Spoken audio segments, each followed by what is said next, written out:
Okay, so again, when you move the map around, it won't look exactly like this, but it'll have a similar UI, a map on the left and image feed on the right. And when you move the map around, the image feed on the right will update with all the images that are posted nearby, okay, with whatever respective comments are on the image. And then you should be able to click on the image. Hopefully we'll get to this too. You can click on the image, and that'll show a series of comments. Kind of like, imagine like Reddit with only images. It's a similar idea, okay? So before we start cranking out code and getting into the weeds, let's discuss what the resources are, right? You always begin with the resources. So give me a couple. What is this of? I mean, this is just anything. I mean, like, what are the images of? Just the people's comments you said, or what? Yeah. So the use case scenario is if a person like takes a picture of Times Square, and then he posts it, whatever New Year's Eve celebration, right? Then when you move the map towards Times Square, right here, wherever Times Square is, right here, that image will show up in that feed on the right with whatever caption the user affixed to it. So image. So yeah, image. Profile. Yeah, exactly. Profile, image, and what else? Based on your location. And don't forget, when you click on the image, hopefully we'll get this far. When you click on it, comments. That's essentially going to be it. Those will be our resources, right? So profile, every project has a profile, login, whatnot. Image and comment. Now instead of image, I'm going to call it post, because image is a very specific, like it's literally an image. It's more like a post should have an image. Okay, so but conceptually, we're all on the same page. Okay, so those are our resources, our three models. So we want to create an Express project, set up the models directory, and then set up what next? Yeah, the routes with the API and the controllers, right? That's always how you begin, right? It's all about the API, right? Everything starts with the API. So we get that going next. So we're going to create all the CRUD operations today, right? And we'll get past that today. So at the very least, we're going to create an API for post, profile, and comment, right? With the gets, the puts, the gets, the posts. Don't worry about the puts and deletes. We'll get to that later. Gets and posts. And then that'll basically be our backend, right? And then let's start swinging over the front end and start setting up the Reddit, not the Reddit, the Redux, React Redux. That's the game plan. Does that make sense? So you want to kind of have that figured out, the strategy, before you start hacking away. But now that we know that, let's execute that strategy. Okay? So.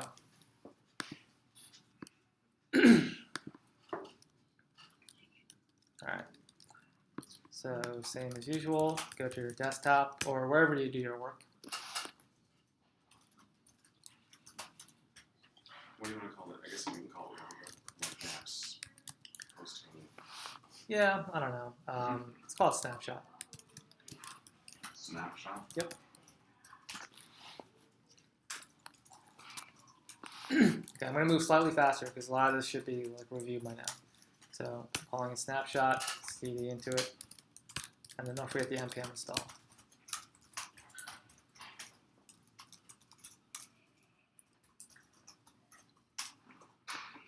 Okay, so what do we say first, right? Make the models, right? So we got to create the directory for that. cd into that. And then let's create our models for, what do we say? Post, profile, and comment. All right, so we have our files at least set up. Good. I'll go back to the root level. Let's npm install Mongoose. We know we're going to need to do that anyway, so nothing runs without Mongoose as it is.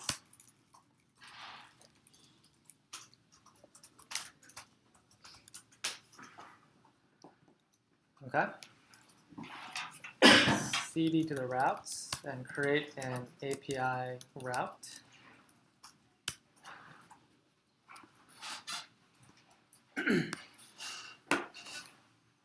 Those are the 2 lines right there.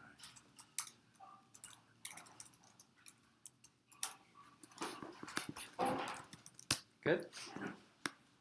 And while it's on my mind, let's create a controllers directory. Let's cd into that. Create the index just because. And then create all 3 controllers, right? So profile controller, profile, comment, and post.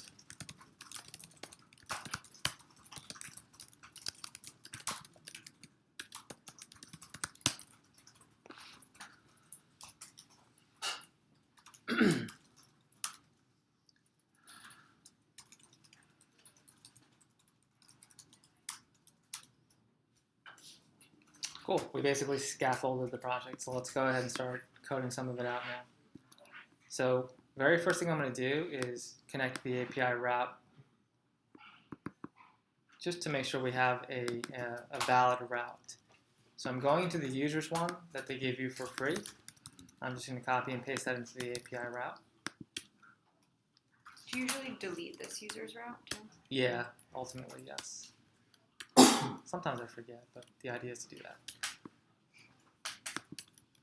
Okay, and then don't forget every API revolves around a resource, right? So we have to add a resource parameter. Grab that from the request.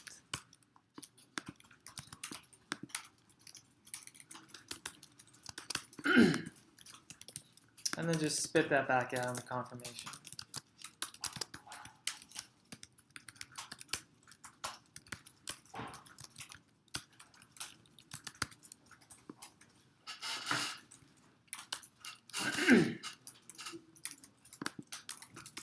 All right, and that'll be it. Just to make sure we're getting some sort of response, right? So let's go back to the app.js and hook it up. So we just swap out the user's route that they give you and replace it with API.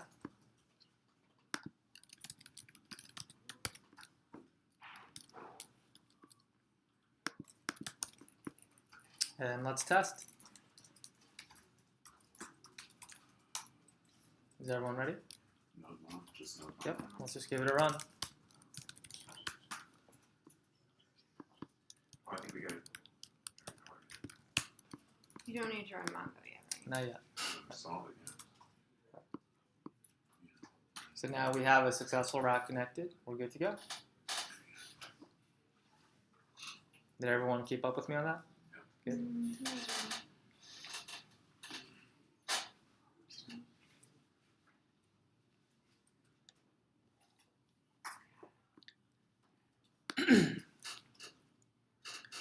Save and express librouter index JS form. Did you do app.use?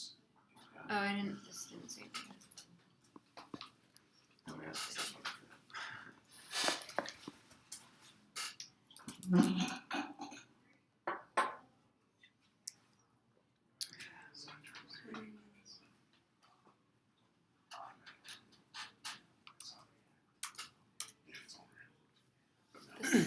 It's good. And then you want to test this path right here. And just throw in a couple more like test values over here, like that. Make sure you see that, Okay, yeah. and we're good to go. If you kept up with all that, that's good. That means you're starting to get the hang of it. Like your accuracy is improving. That's good. Because don't forget, imagine this 6 months ago. All the typos we would have made, everyone's just slowing down. This is how you just get better, just constant repetition. All right, let's continue setting up. So now we need the whole Mongoose setup and all that stuff. Let's go ahead and do that. So we already installed Mongoose, right? So let's go ahead and hook it up over here. So we have to import Mongoose.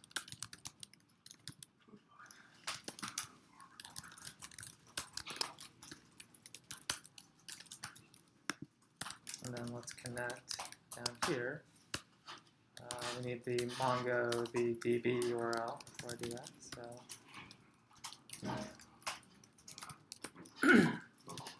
MongoDB localhost, and and then snapshot.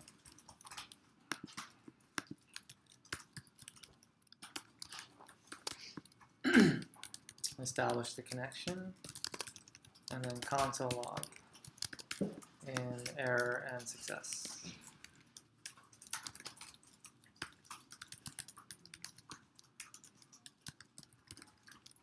Oops, that's the failure block.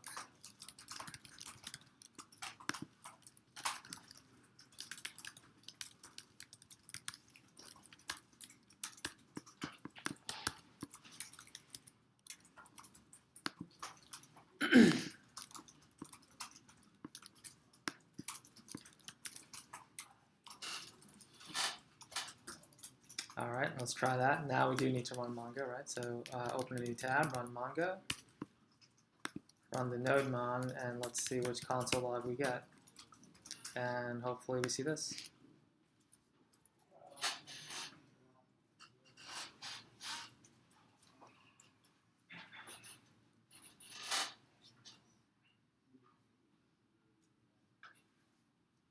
Good? Can you go? Yep. It's saying that it can't find Can't find what? Mongoose. You may not have installed it. npm install mongoose. Yeah, I did that. It's weird. It's a npm i-s mongoose. Yep. And the test is just the console log in the terminal. Yeah, just making sure we have a connection.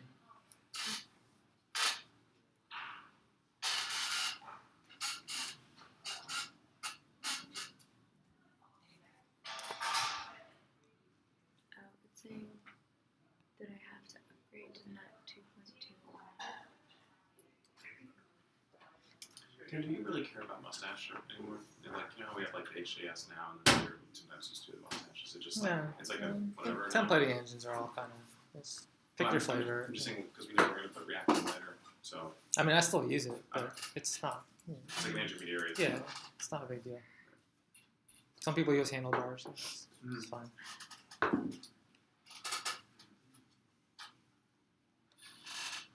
sure.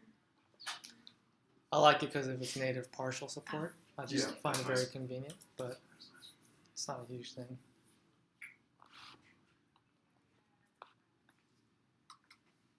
Let's add it, log in.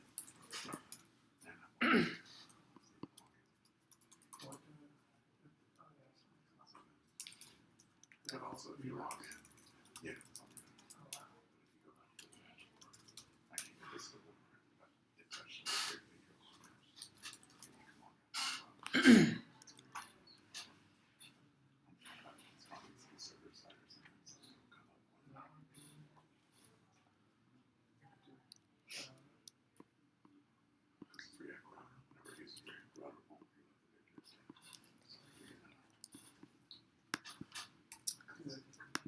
All right, let's throw this line 12 right here. Let's throw that in an environment variable. Let's get everything closer and closer to best practice, like as we move ahead now. All right, so what we want to do is create a .env file. I'm going to create a .getignore as well.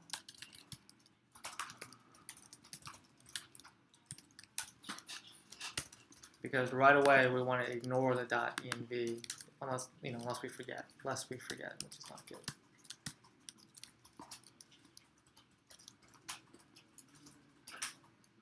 Okay, and we need to install a module .env in order to locally use a config file. Literally, it's called .env. Do we use it? Yeah. Okay, all right. So this is not like completely new. All right. And in the app.js, we need to configure it. So,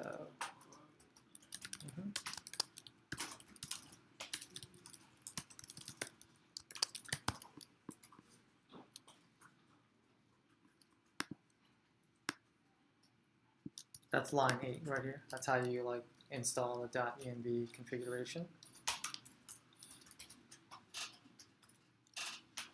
Okay. And in the .env, let's say db URL equals in the Mongo address. So on live, we have to switch that over to the actual DB URL. Okay? And then going back here, we don't want to use this anymore. We want to use process.env and then DB URL, the environment variable. Can you go back to the EMB prefix? Mm-hmm.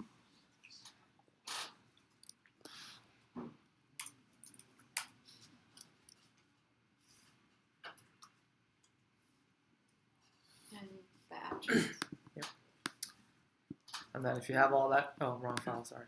If you have all that set up, just test it out, make sure nothing broke.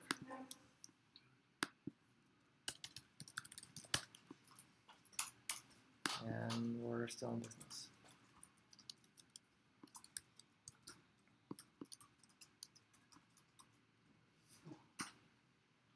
Cool. All right, good.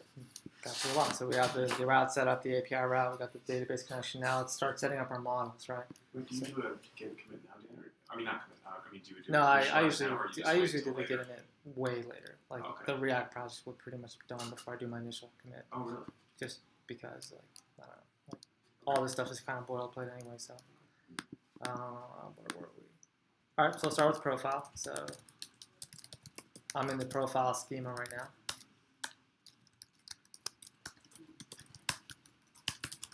Profile schema.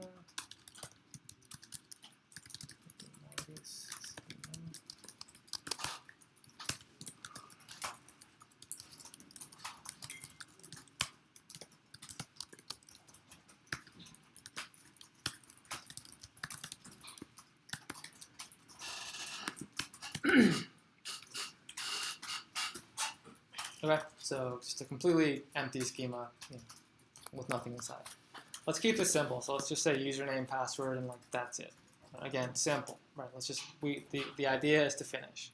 All right, so we don't want to overcomplicate this, like like city, location, age, none of that stuff. Just username, password, that's it. Okay, the username. Obviously, that's a string.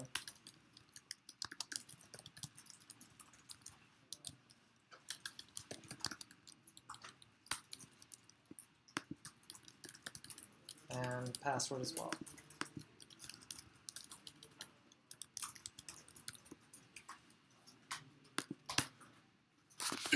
However, I always include a timestamp.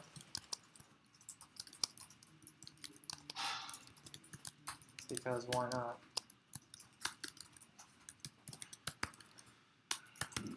And that's our profile schema. Very, very simple.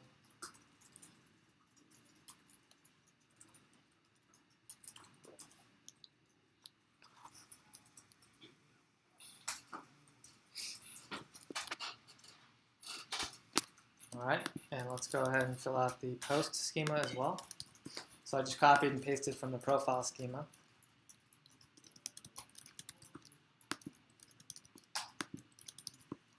This one requires a little bit more thought. We're going to need a profile identifier no matter what, because we need to know who posted this post. Let's go with an image. Obviously, everything revolves around the image. And remember, this will be a string, right? Because it's a reference to an image address, right? And that image is going to live where? Not our backend. Oh, the server. Not our server. Cloudinary. Cloudinary, right. That's not our server, don't forget that. So those image addresses will point to Cloudinary, okay? That's why it's a string, okay? In the profile, is that a string or an object? Which one? The profile. The profile within the post. Oh yeah, let's make that an object, just like we did last time. I don't know the exact text for this, so I'm just going to use a different. That way we can store the username and all that other stuff. So Oh, yes. yeah, thanks for pointing that out. So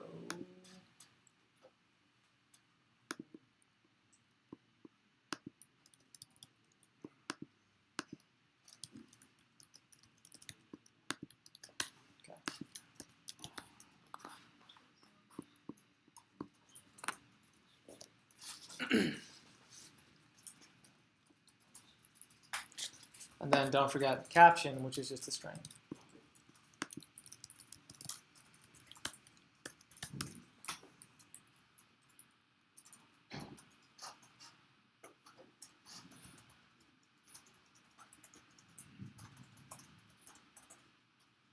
Okay. So we're keeping things simple, right? Remember, always start simple. Keep it to a point where you can get through the whole thing. So last but not least is comment.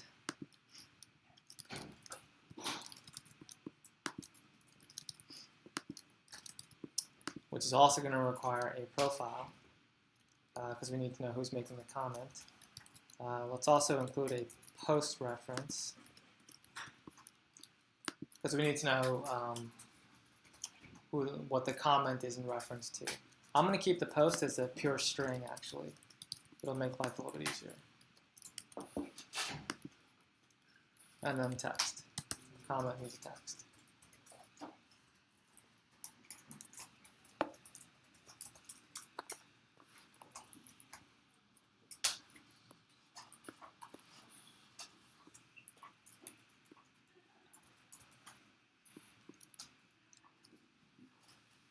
Cool.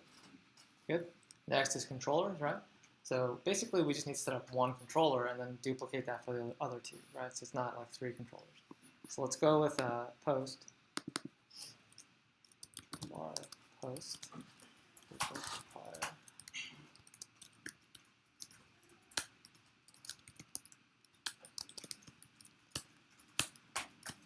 Let's run all these commands through promises. Okay, let's not use callbacks and switch later on. So in other words, we have to install a promise library right now, right away. So that's going to be Bluebird. Okay, everyone got that?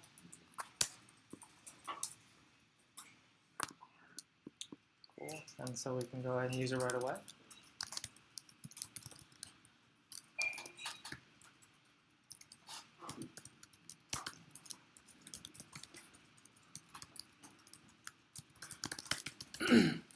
So for now, we just want the gets and the posts, and that's it, right? So let's start pretty basic.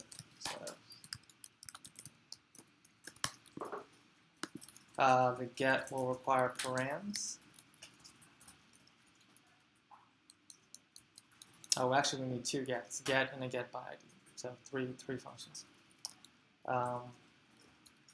While it's on my mind, I'm going to include an is raw boolean. I don't know if we discussed this, but we'll cover it right now. So we want to return a new promise. Okay? And a promise takes a function with a resolve and reject.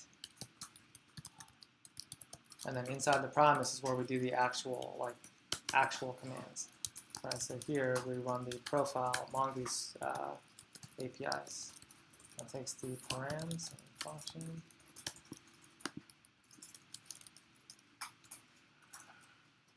Error and profiles. Lower hand post. I'm sorry? Oh, you're right. Thank you. You are completely right. Posts. I was in the wrong resource. Posts.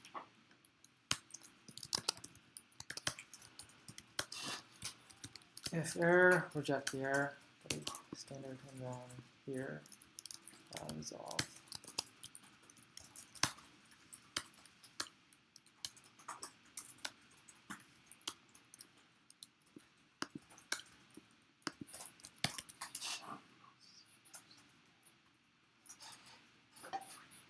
Okay, so that's going to be our get. We'll do another one for get by ID because that's a very commonly used one. ID is wrong.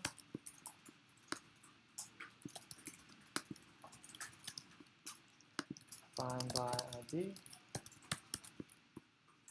That should be singular for the post because we're finding one post, right? So shouldn't be 2.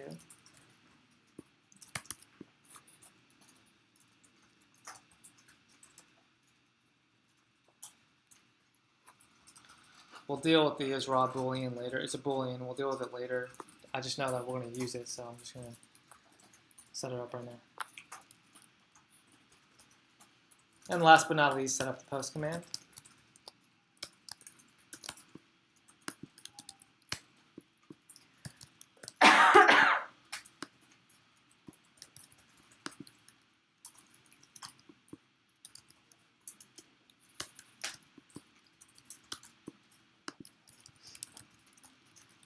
And don't forget, in the Mongoose API, that's create. And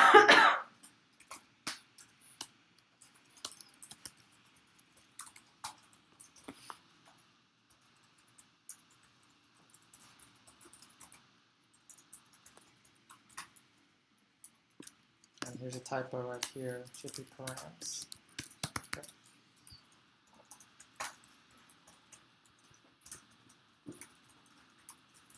All right, is everyone with me? Are you all at the bottom? Is that how I write Yeah.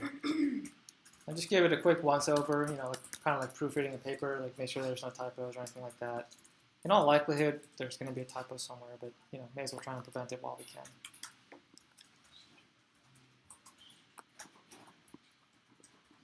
Okay. I think I covered my bases, but if I didn't, we'll find out. So.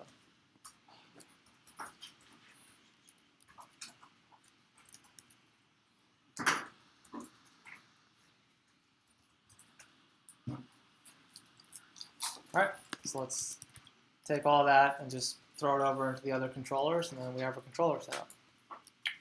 So profile. So right now I'm just doing that for profile. Make all of the adjustments.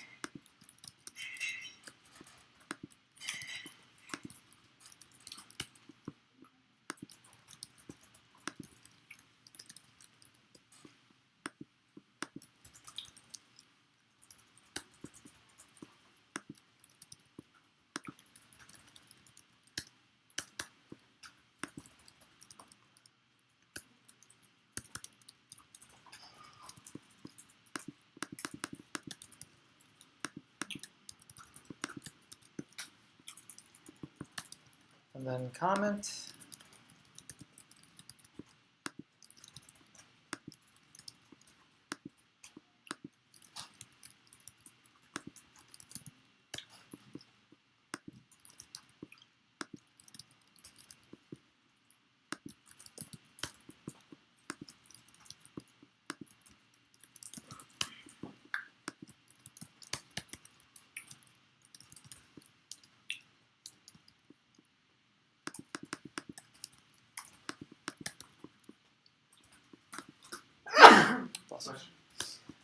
Then we're good to go. And then let's combine everything in the index so we can easily export all the controllers.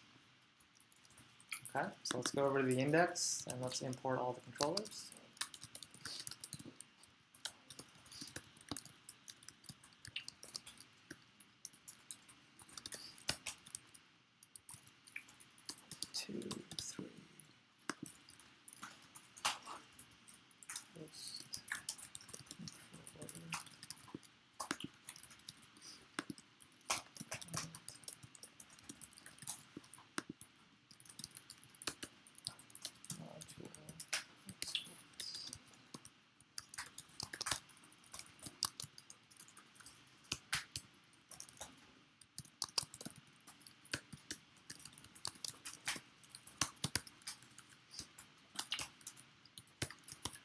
So remember that the keys here are extremely important. Right? Those are the keys that the API will use to reference which controller.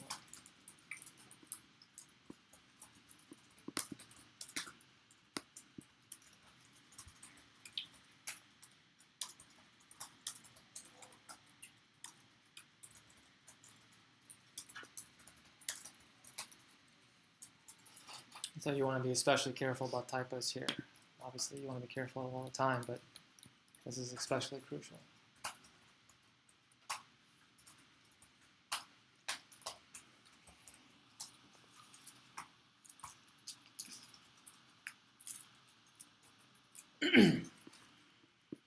All right, did everyone good to go?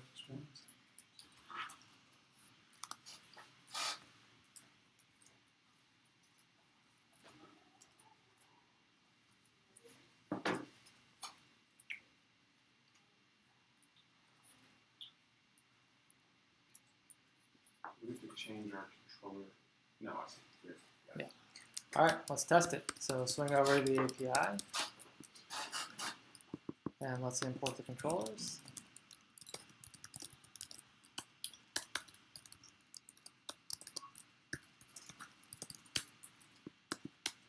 So this is all the controllers into one index, right? That's why we use the index.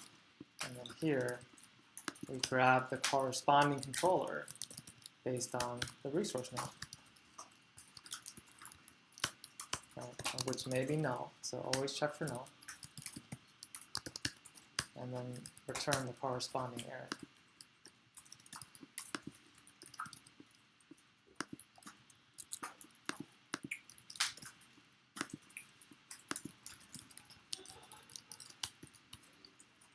Invalid source.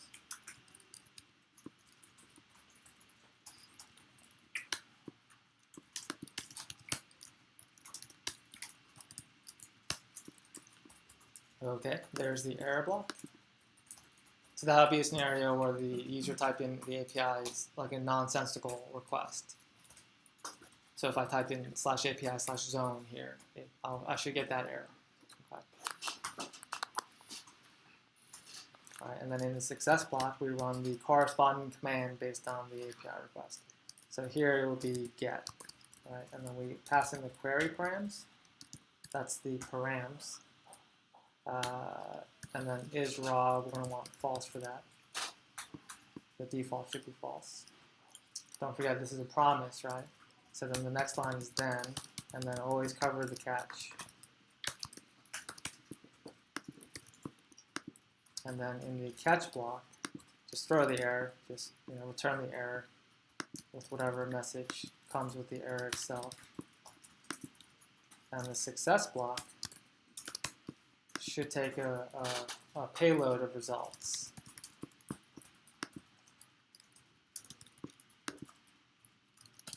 And then just throw back those results.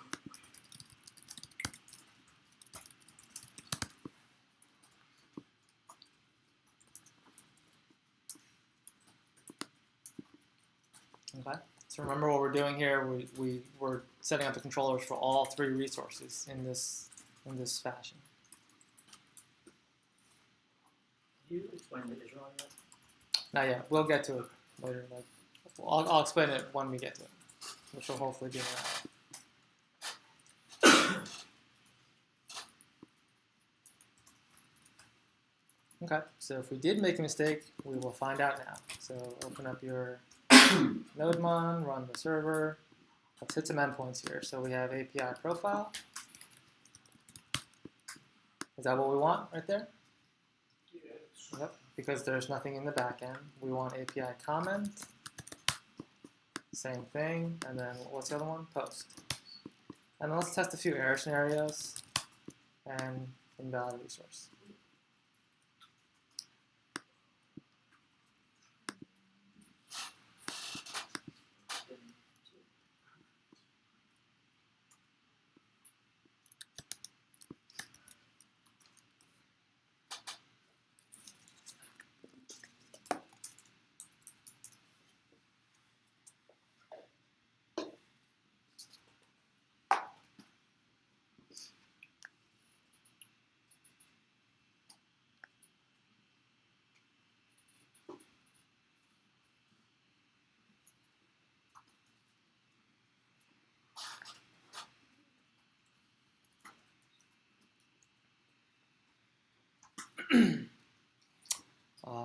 Who here has it?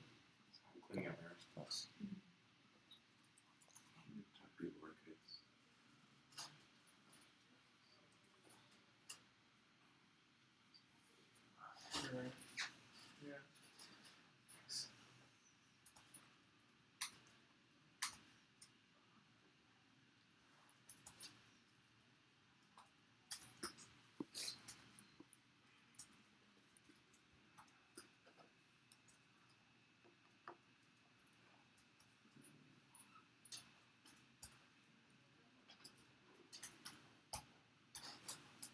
So when you testing the API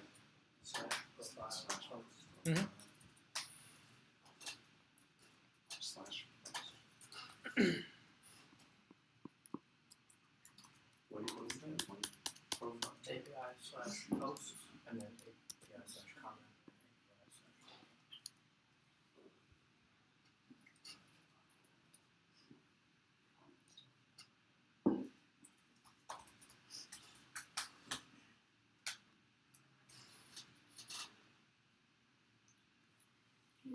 controllers for a sec.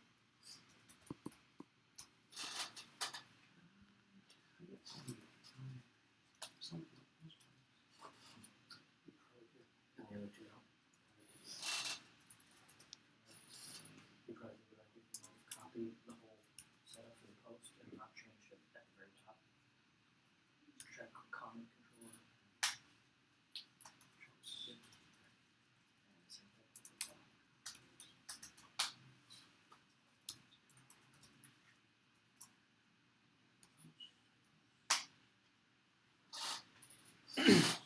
Good? Yep. So two of you, and then you're good? Okay. It's good. It's good speed if you're able to keep up. So again, just imagine 6 months ago, like how long it's been. So that means you're getting better, right? So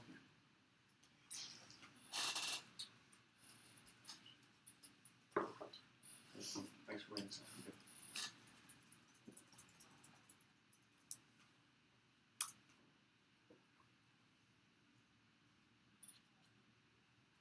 So we only set up the route for the get, right? So don't forget, we also have a get by ID. Let's set that guy up.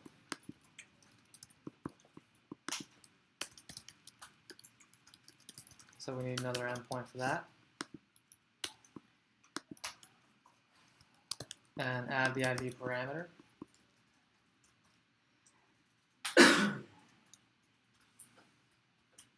Okay. Do the same thing as far as error handling goes. Check the resource. That's literally copied and pasted. So you can just take it from the previous route.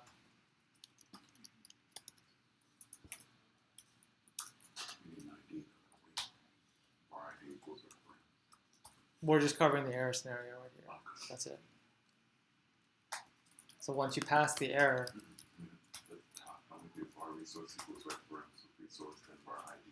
we don't need it here. We're just checking the resource. If the initial resource doesn't even pass, the ID doesn't matter. Because like, we won't even get that far. Right? We need the ID now, right there in line 45. Because the resource test passed. So now you need an identifier. And then we run the ID request from the controller.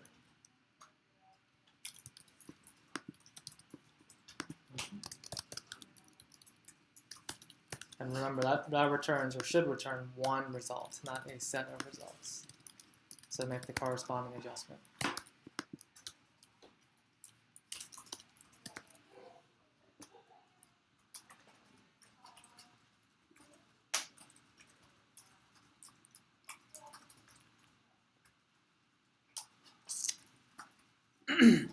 And that should cover it.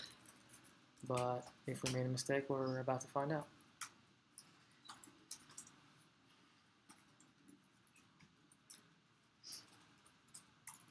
So let's see.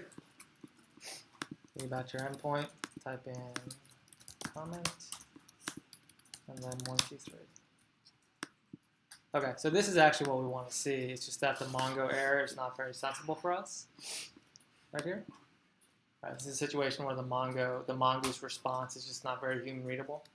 So here instead, let's just put in our own message saying not found. That's it.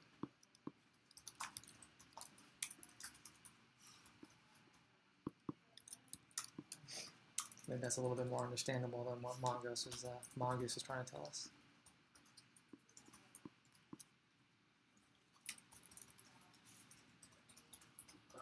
And your test was just picking one of them and doing slash. You should do all three, but I just did one. So here's 2, and here's 3. Okay, now we're good.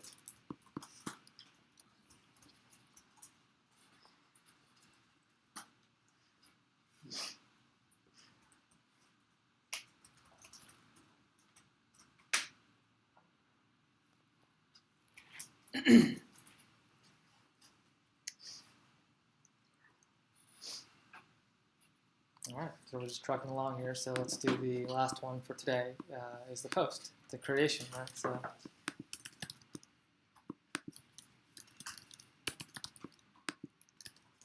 post.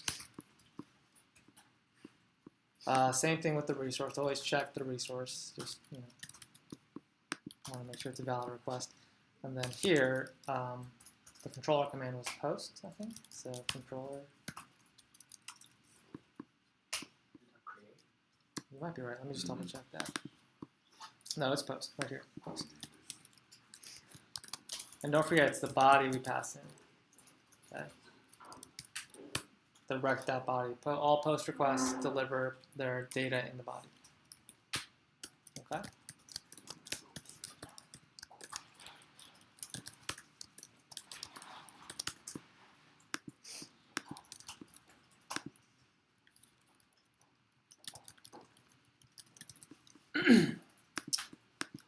Cover the error. And then in the success, don't forget, we're creating one resource, right? So it should be result instead of results.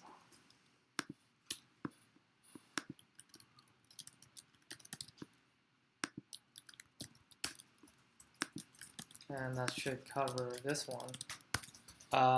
Testing this is a little bit more of a hassle because what do we need to do? Yeah, go over the templates, create a form, and hit it that way. So before I do that, is everyone on board with this? Not quite. Sorry. Okay. No.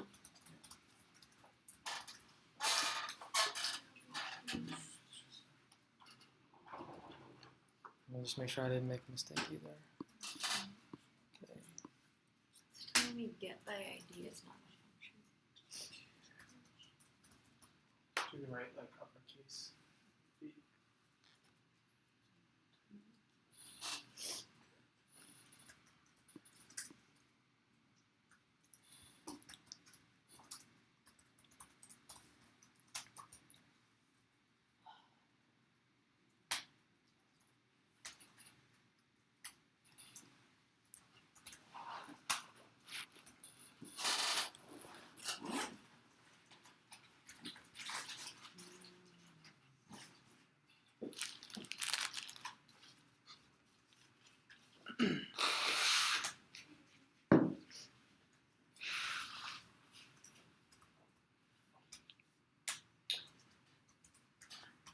Can I see your get by ID? Yeah, sure. I don't know why. In a controller, the Um, route.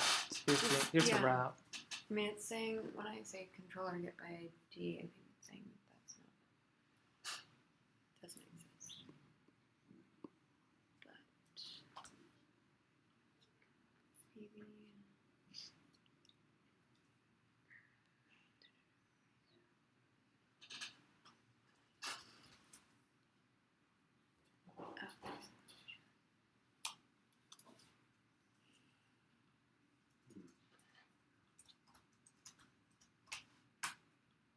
yay, finally. Okay, I Good. haven't been able to test it. So just do Yeah, just hit all the endpoints. And just hopefully get back some logical responses. In a promise block, we don't need to return empty. And like the fan.json. In this case, no. We will soon when you need more like steps in the promise. Okay. Then so we're not really taking full advantage of the promise. Like a promise is only one like catch, one then. You don't really need it because like you may as well just use the callback, right? But eventually we want to add more and more. Okay. So.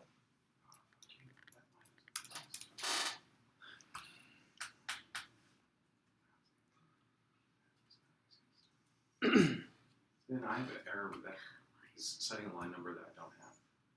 It's like one line past the Yeah. last So usually that happens when the error, like the message, is not helpful at all. Yeah. Meaning like the error is probably completely somewhere else.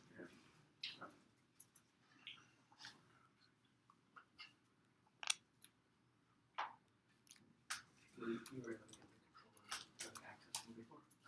When I couldn't get anything, I would get a 404 not found when I did my slash comments slash whatever the cake number was. Okay. So it worked. What about the first one? Just a general resource. API slash. Yeah, that worked. Okay, so it's the second function. Yeah. So it's not this. So you just want to get by ID? Yeah. I was Test them all. That should say. yeah. You need code one there.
changed up the message, but yeah, it's basically the same. Messages or Yeah, we changed it to not found. So basically, if someone looks for that post or comment, if there's an error, it's not found. here is cache. Are those supposed to be?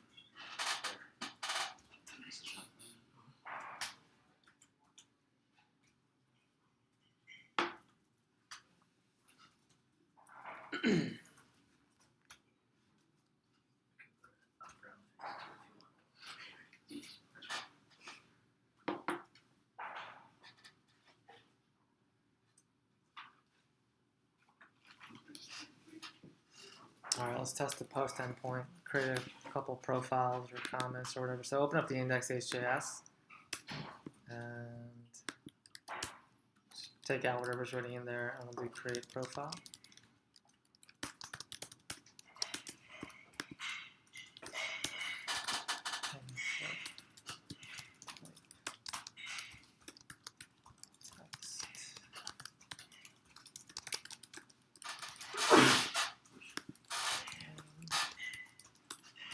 So it only needs two, right? We only need the username and the password, and that's it.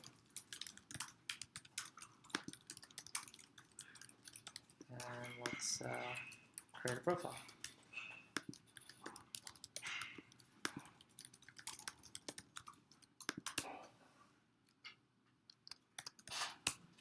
Oops.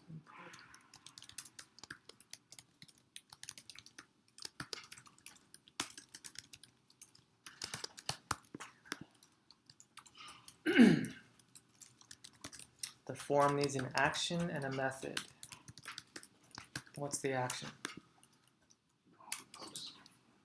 Slash API slash whatever you're testing. Yeah, what is it right now? Profile. Profile, right. And what's the method? Post.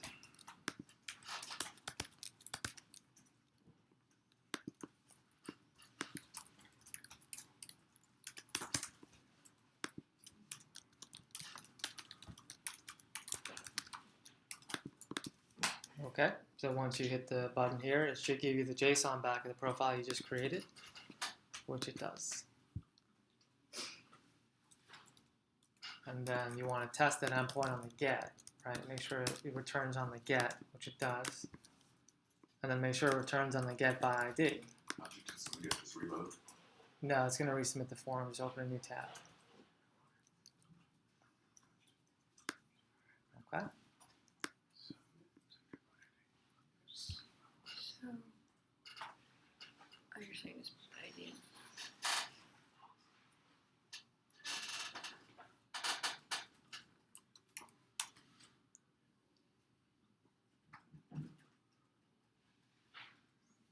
If I have this, I should expect to see the profile, right? Or no? Yeah, the full JSON. So you're seeing literally the text profile. Is that because I didn't?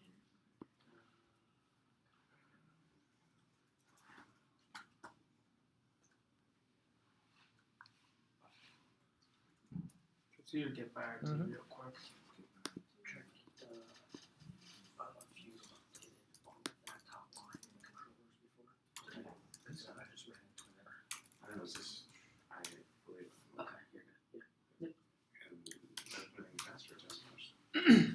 If you got this working, it's probably a good idea to test the other two resources. Just put in some dummy data, just make sure everything works. So create a different Just form. different forms. Yeah, just copy and paste the form and put one for image, Just one for one comment. for Yeah. each endpoint. Mhm. Uh, We don't want to find out the hard way later on that we made a mistake in the comment controller. Like, if we did, let's find it now. So just doing tests. just update the index. Is that Here, fine? I'll do it right now. So the next move is just creating another one.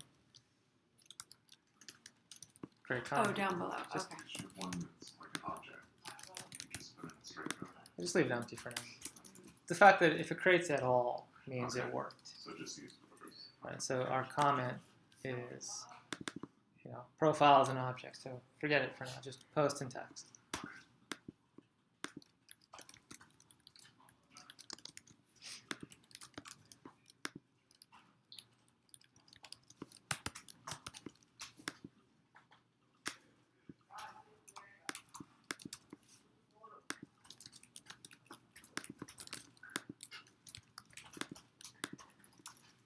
I mean, if you just get this, I mean, that's what we want to see.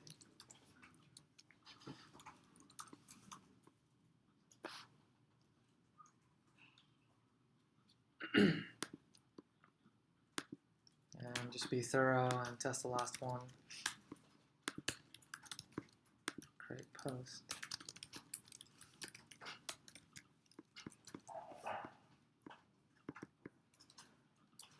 Image and caption. Image.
Do we have this working?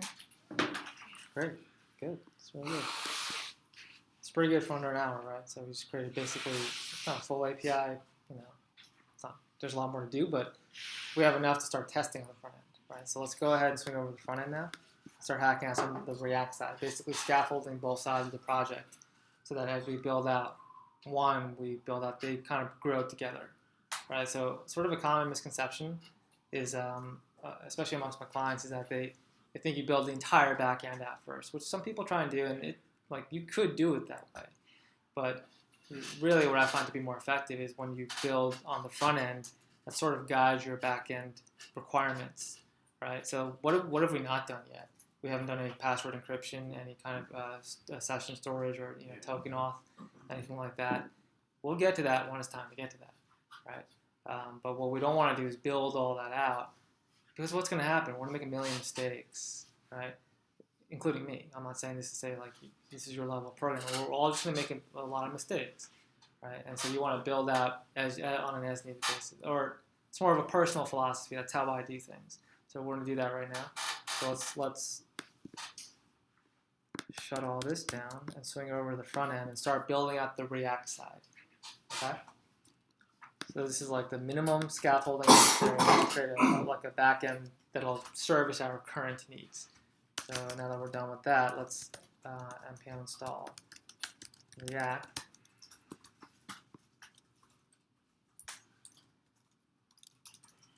Gonna need the React DOM.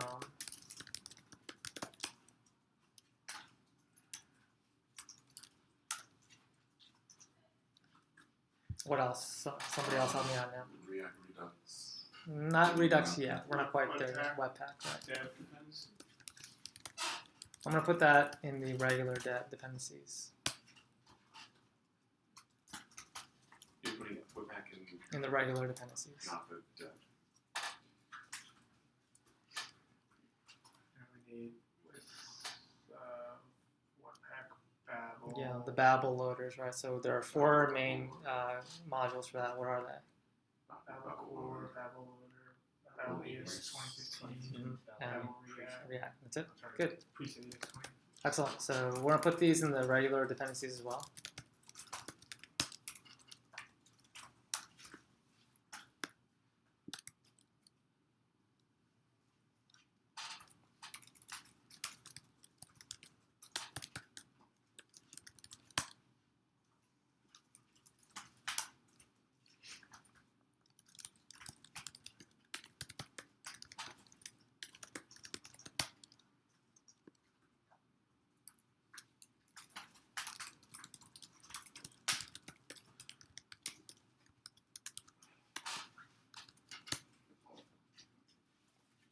just explain in like a sentence, I guess, Webpack, Babel, and we're using it to transpile our code to Yeah. ES5?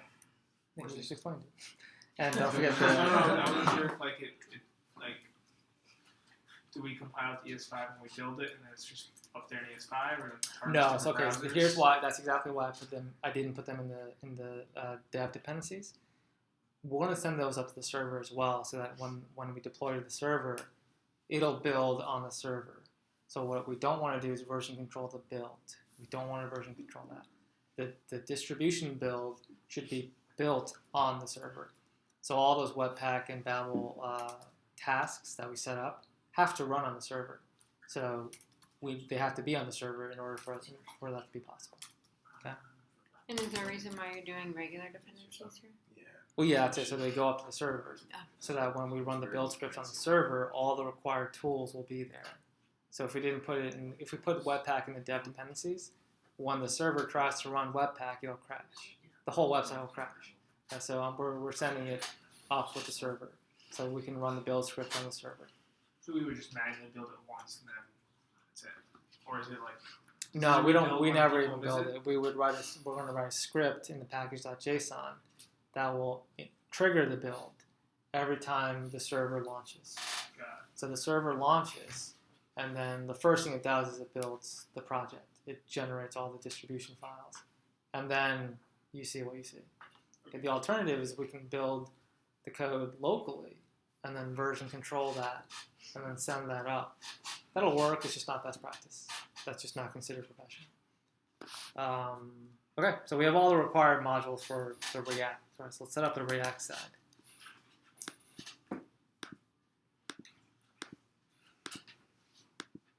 Okay, so we create a directory called src.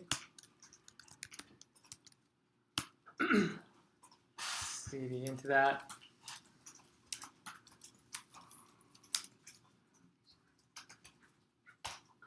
Okay, I'm going to create the app.js.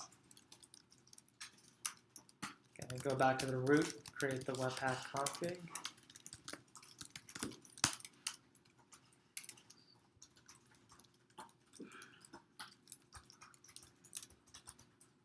And if you have a previous project, just take the webpack config from a previous project, because this is not mission critical stuff. This is basically boilerplate.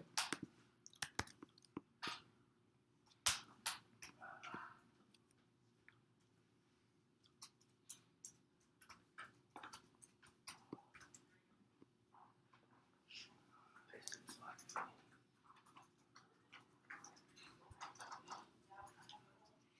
If you did copy and paste it, just make sure that the file paths references are valid. So here it says src app.js, right? Make sure that the namings match up.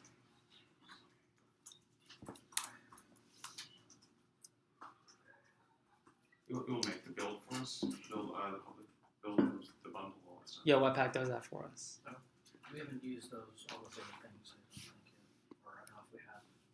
If you don't have this, Plugins. don't worry about it. It's Yeah. not crucial. Like if you have that, that's fine. Yeah. You will eventually have that, like even for this project.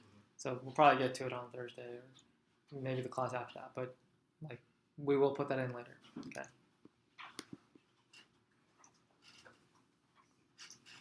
All right. So that's copied and pasted. From now on, pretty much just do that as long as you understand what Webpack is doing. That's why I made you type it out longhand for a couple times, but that's not really the coding of React. This is essentially going to be almost the same every time. However, very often in my client projects, I have to go into their Webpack config to make adjustments. So you still need to know what's going on in there, so you can like go in and make changes. Okay, so that's kind of like why I made you do it that way. So we're done with that. Let's go to the app.js now and set up the entry point.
Can you So- just explain again what exactly you mean by React entry point?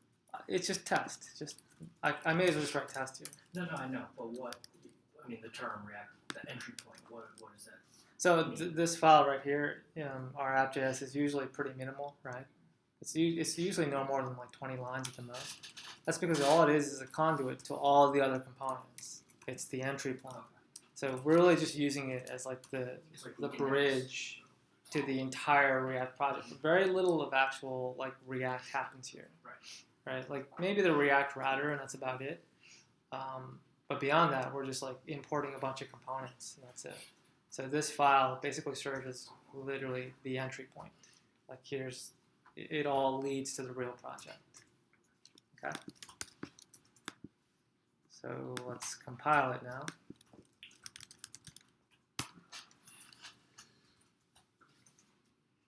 All right. So you should see that.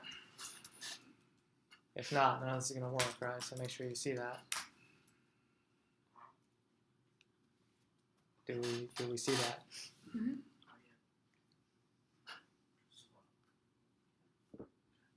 Good, great. And then open up your index, and let's use the index as our entry point.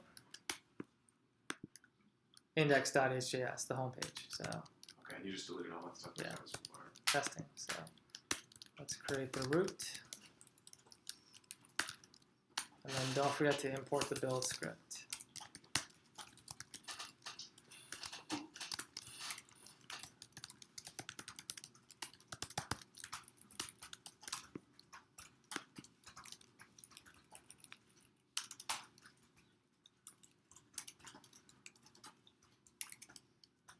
This is the Webpack build script, right? It's probably a good idea just to check that it's actually there. But I mean, I don't see how it couldn't be. So.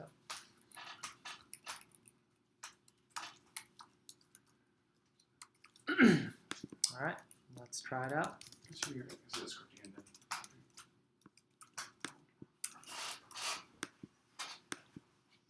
And now when you go to the home page, you should see the entry point. Beautiful. Good.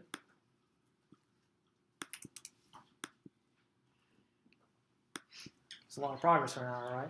Getting through a lot. Gotta do this a lot. I'll do this again over the weekend if you have time. Just gotta get through a lot. Because remember, we're still just setting up. We haven't done any business logic yet. What are you running right now? All four, or just you're running Webpack, or you just ran it one? Webpack and Mongo. I didn't even run Webpack. I'm not even watching it. I just ran it once. And that's Okay, it. so you ran Webpack, and then you're running no Mongo and Mongoose. Yeah. So you're not okay. You don't want to do that one.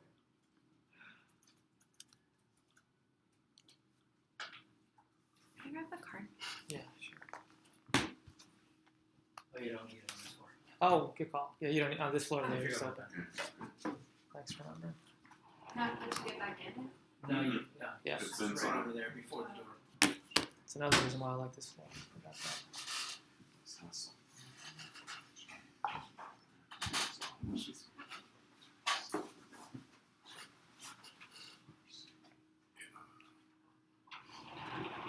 I got it all working.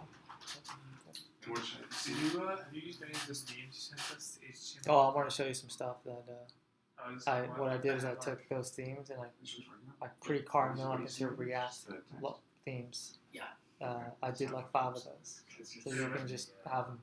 I did one of them and then it React was. entry point. I mean, obviously, Yeah. not as good, but it didn't go that well. And I just Yeah. trashed it. I spent like a day. It was just, This is one of them right here. This is all React, and I just carved it up into React components. I used that 41. You use that one? Oh yeah, I know. I think I carved that one I up. was trying to use like there's those little tiles. I was trying to use those to each be like my rendered list, but they weren't list items, but then work out. You know what I mean? Like Yeah. in the unordered list. I did want to See, it's like overriding it, you might think it. Oh, this is not all Good. caps. That's gonna be all caps. Oh, I see. See where I put it. Let me see if I. That probably is the issue. So I spent an afternoon just carving up these themes. So these are all the ones from HTML5 that you're talking about. Yeah. And I carved up these. And those are the same themes as React components. and they're completely like It's very modular. Nice. So like, I can just take one and put it into another project, which I've been doing. So for this landing page, this is the third version of this landing page. I was just trying out different themes. I just swapped one out, put another one in, swapped one out. So the initial like setup took a while, carving out all those themes. That did take like 6 hours. But now that I have that done, I can just pull one out, put another one in, and plug and go. And that usually takes like 5 minutes. So that's how I ended up at this. So this is getting a lot of signups, by the way. We're over 50 on this. What is it? I launched this landing page on Friday. Oh, you did? Yeah, and just to get some signups, and worked. I got around 50 so far. Oh, 50. Yeah, signups. So And it's all my usual stack, right? So here are all the signups so far. this is the program you were building before? I mean, this is the app you were building before that you didn't, the varsity.co? That was... Yeah, I just tweaked it, and all right. I don't want to spend too much time on this. I want to get our stuff going. So, does everyone have the entry point showing up? Yep. Cool. All right. So let's go back to our project, and what are we going to need? We're going to need super agent, obviously, to make the API requests. So let's go ahead and do that. And you're still good on super agent? Yeah, I don't want to learn anything new right now. I support that. What's that? Like, no, I'm just joking. I support that. That's good. Yeah. We need practice. I don't want to, any unpleasant surprises, like, I want to find out on my own first. Remember, you have to remember, like, I dealt with a lot of pain so you don't have to. Like, for example, the image uploading, right? How long did it take us to get through that? About an hour and a half or so? Yeah, that was an afternoon for me. Like, I had to figure all that out so that you don't have to. So that if I don't want to find out that Axios doesn't properly set the headers when you set the headers and things like that. It doesn't assign cookies unless you have the right setting for that. I want to find that out on my own. So we're going to stick with what's familiar. So we have super agent installed. I don't know if Axios does that or not. I'm not saying Axios is bad, but I don't want to find out the hard way. Let's create a utils directory.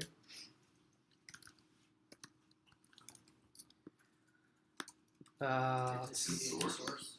No, I'm debating whether or not I want to put that. Backend. Yeah, I'm going to put that in the top level because I want to share a lot of these utils. And then CD into that. Create the index just because why not? And then API client manager. Yeah, so it's manager on that.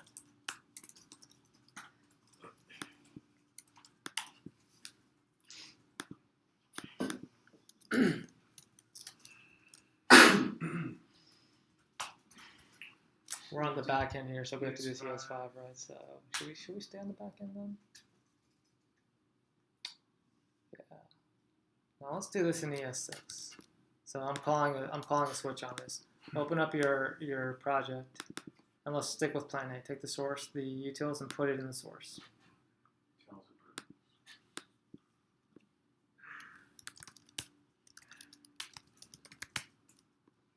Did you just delete it, or can you? No, just like moved it in, just like the old-fashioned way, just click and drag and move it in. Okay, so back to plan A. Let's just keep it the way it normally is. So API manager.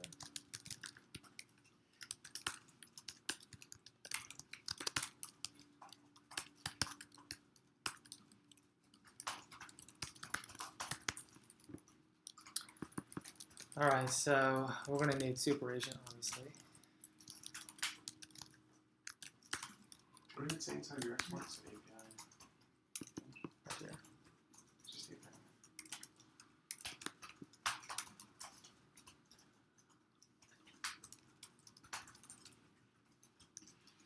Okay.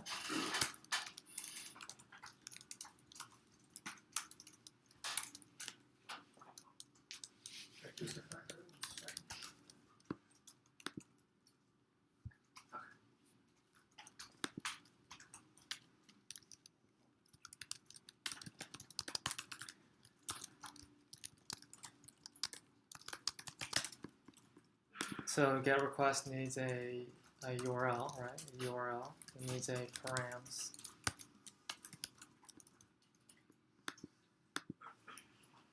Okay. And then typically we would have a callback here, but again, let's try and get all promises going on. So let's do import promise from Uber.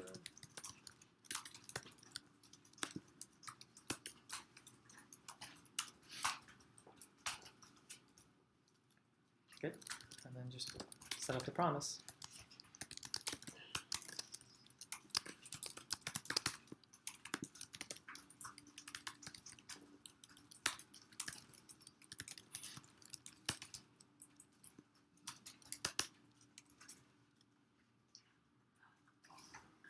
Okay. And then in here we do the super agent API call. Query set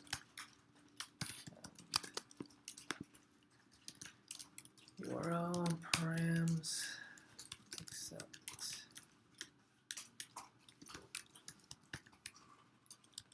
application.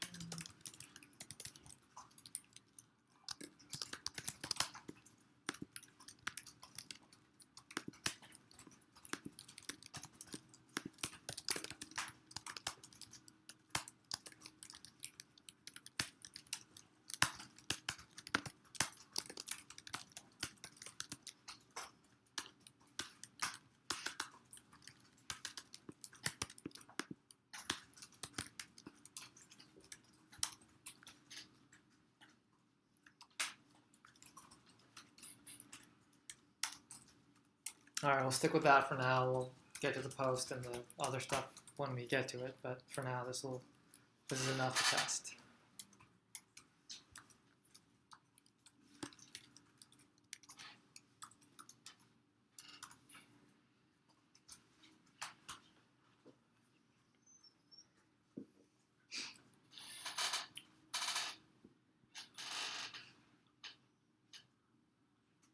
Okay, so let's think about this from a user flow standpoint. So when a user goes on the home page, he's going to see the map and the images, right? So the first API request we're going to make basically is a request for posts, right? That's going to be the first one we're going to make when the project loads, right? At least for now. We might change that later, but basically the first thing we need to see from an API standpoint are the posts, right? So right now let's just load a component. We'll just call it posts, and when the component mounts, we'll make an API request for posts, and then just make sure the data returns. That's it. And don't worry about any visuals, any layout. Just get that working, right? Let's go ahead and set that up. So now we go back to the source. What do we have here? Okay, so here let's make a components directory.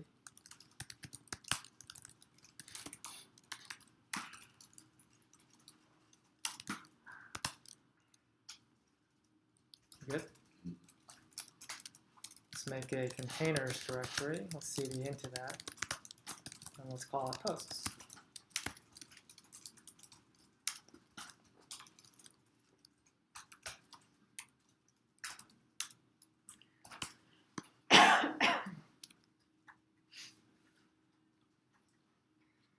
Okay, and then in there, let's just set up, the usual, most basic React component.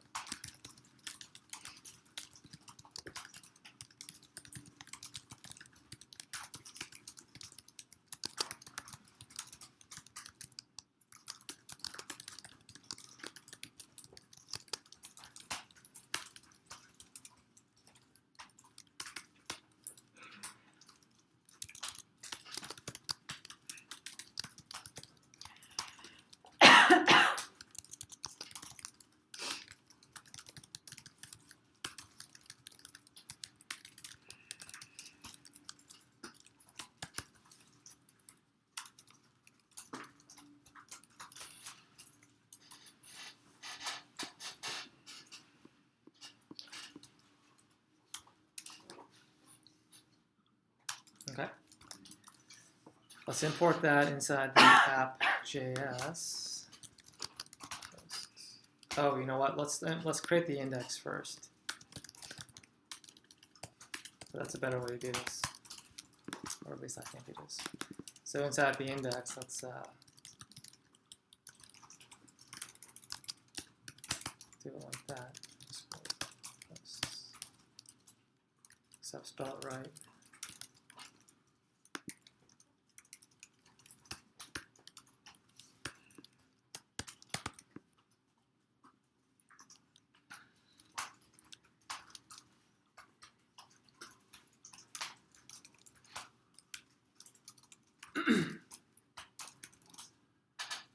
Okay, and then in the app.js, don't forget yet. That means you have to import it like this as a submodule. Okay.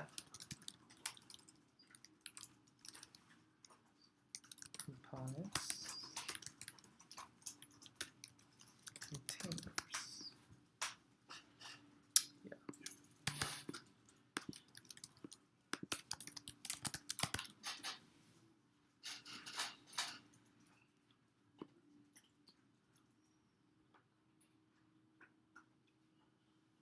Okay.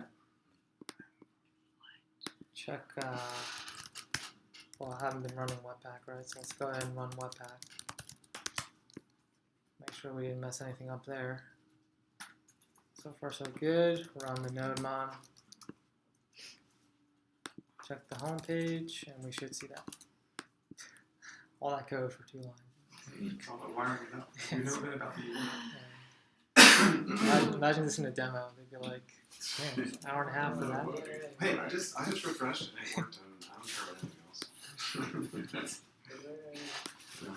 You didn't go That on calls- Webpack It or calls for a beer. No, for me that calls for a commit, which is like a little celebration.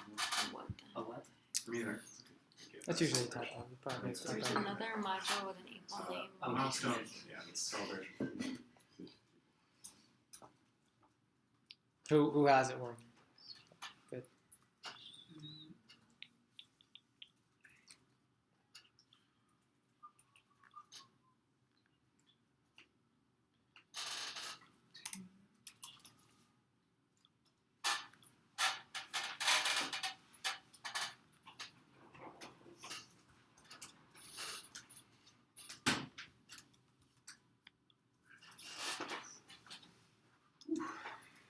Going good? You got it working? This is actually a great thing because then with this, I can just reload this a bunch of times. You know what I mean? Like sometimes it's hard because we're so narrowed in on a microscopic feature for several hours, so it's exciting.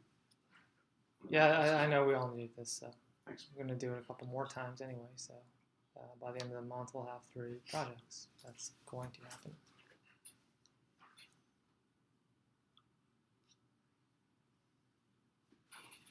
Just did this all weekend. Just got to like start the front end and like scaffolds. Now I'm like, oh, I can't. I also kind of wanted you to see like closer to live speed. We're not still quite there, but a little bit closer. Like this is like you gotta get to that. That's the speed we gotta get to. So that It's just nice that everything you're doing is reasonable. I mean, it's fast and stuff, so we're just trying to keep up with it sometimes. kind of have to see what it really is. You know, like this is not quite there, but getting really close. And this is a pretty good ratio. All right, let's test the API. So here in the container,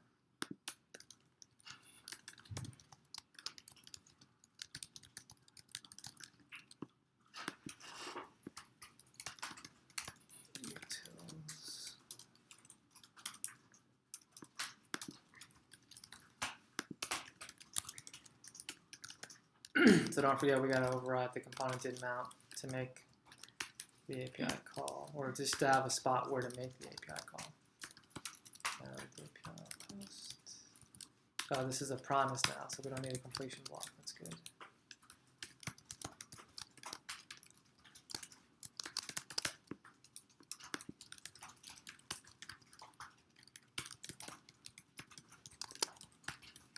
Do we have to import Bluebird here? No. The promise returns results, right? So results.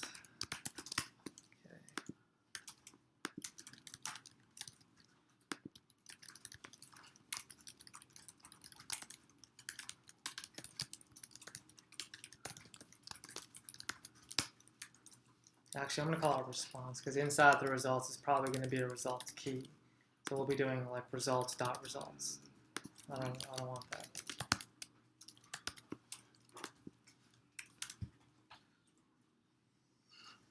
All right, looks good.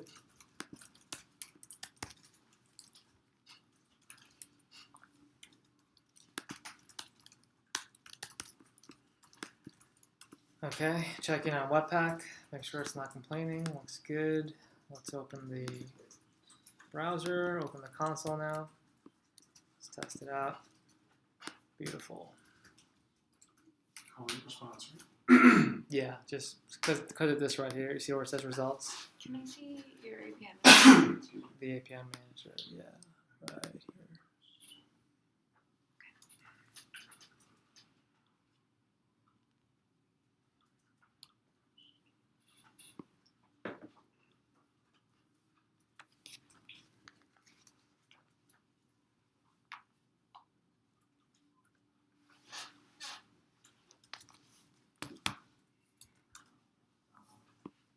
Let's see your posts again.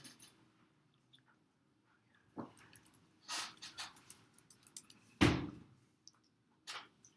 think everyone wants to creaky chair. So what was the endpoint test? You just went to API/post, Mhm. and you should, and then you saw that in your In the console, right web here. console. Right here. Oh, I see. You just went to the normal. Oh, I see. You just went back to the home page. Now don't forget in the API manager, it takes a params as well, which we did not include. Which defaults to null, but we want to literally like define it as null so that we don't forget. So we don't forget that there's a params object that should go there.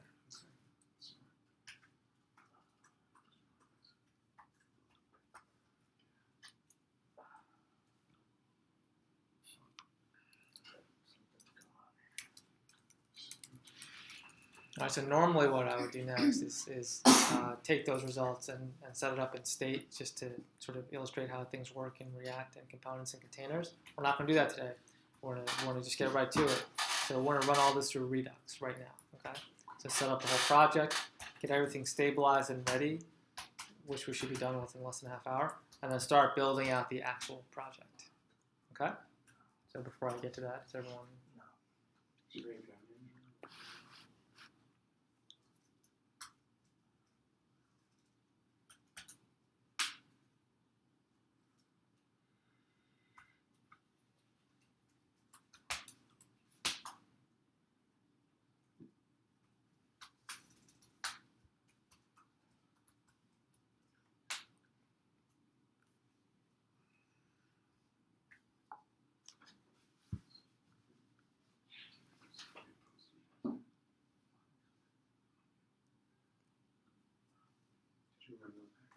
Yeah, that's what Rex does. Okay, thanks.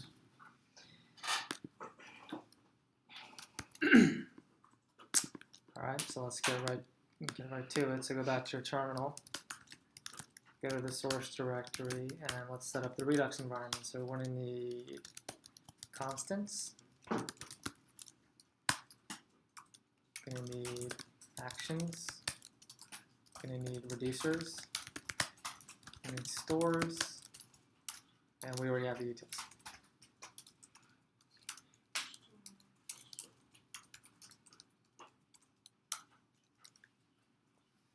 Text install Redux. Yeah, we'll do all that in a second. I just want to make sure everyone's caught up.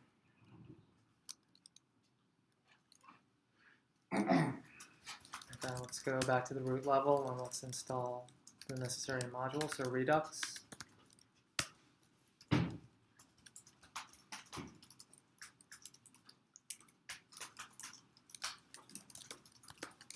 React to Redux, don't forget that. It's pretty important.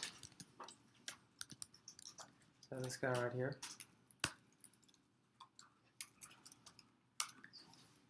And then last one, which we haven't really discussed, and we will this time in this project, is Redux thunk. Did we get to this? Async access. Yeah. Yeah. It's not just a little magic helper. Okay, cool. So now let's go back to our source directory, and I usually begin with the constants. This time I want to call it index in the constants. It's only going to be that one file, so we're just going to export it right away. Where did you start that? You went to the source. Yeah, and then constants right here. Okay. And then what'd you make? And call it constant file index. That's what you mean. like that, just like that. Okay. While we're here, or while we're kind of doing this terminal stuff, let's go to the actions directory and do the same thing. Same file name index, because it's only going to have that one file. Okay, so I created 2 index files. All right, so let's go to the constants.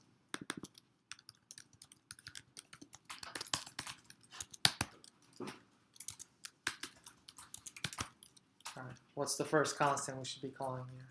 Post receipt. Good.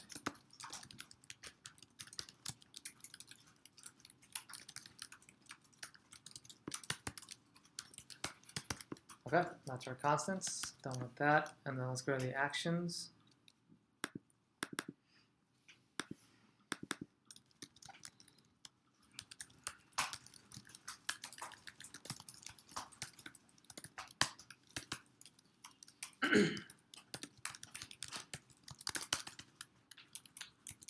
Actions basically have the same name.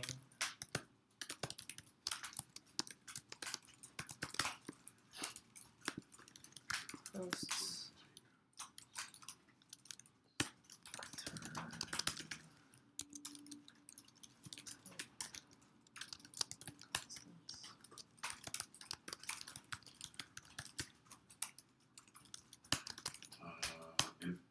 Index.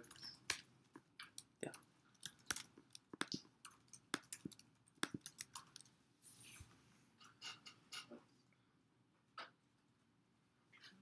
Type. Oh, we're just seeing what works.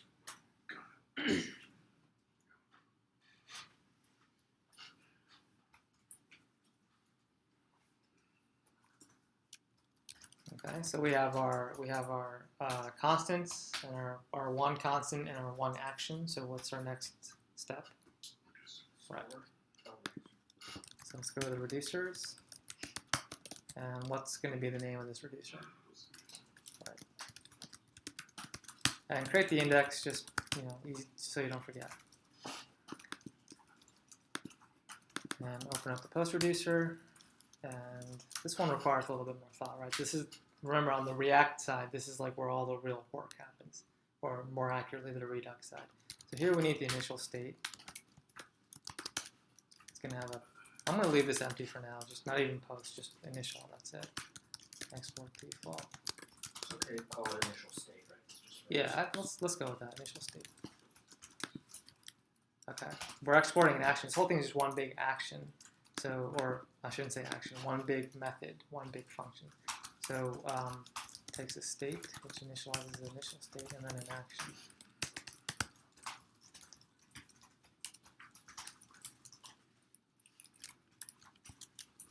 Always create the updated one right away.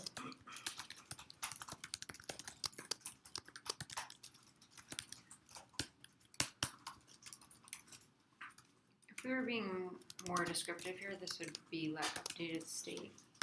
Yeah, that's fine.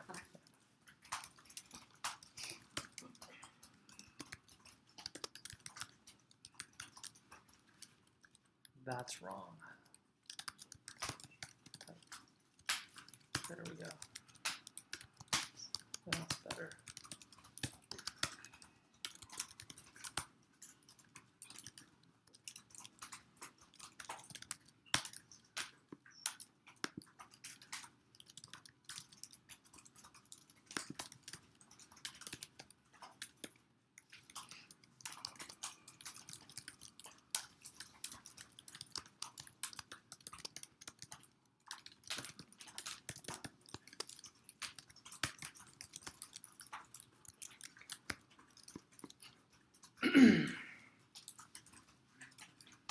So clearly we're not doing much here, or we're not doing anything here other than this console log, because We're just to see what, To see if we get the information. yeah, if the action goes through, right? The reader. Because if the reducer doesn't even receive the action, we can't do anything. The whole thing breaks down. So we're just confirming that the action will be received by the reducer. Sorry, can we just say that again? Well, right here, in this block right here, that's normally where we would set up, we would update the store with the new data and then dispatch the, or not dispatch, but the front end would update. We're not doing that yet. We're leaving it empty for now because all I want to do is test that the reducer is even receiving the action.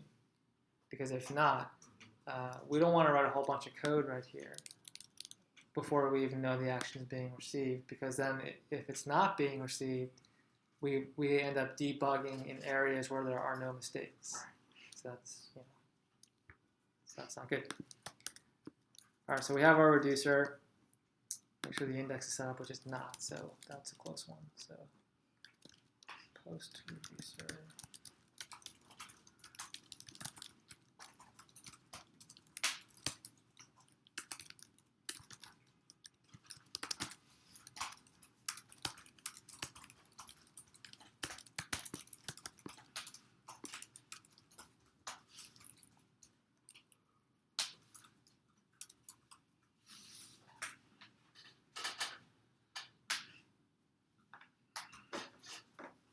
Okay, make sure there's no typos. Okay, so where do we go next? The store. So let's go to the store. See stores touch. Same thing. Let's go with index here.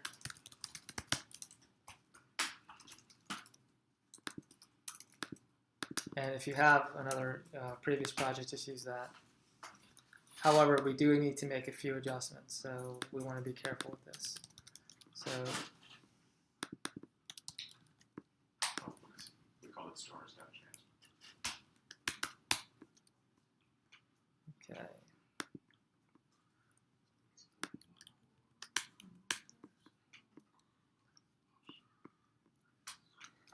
Now, your store index should look like this. Right, we only have one reducer, so you know if you have more reducers, strip them out.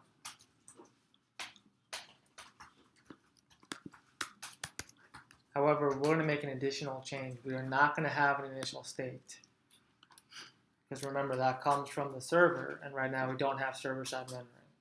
So this data won't even be available. So take that out and take that out. Okay. And your final store should look like that.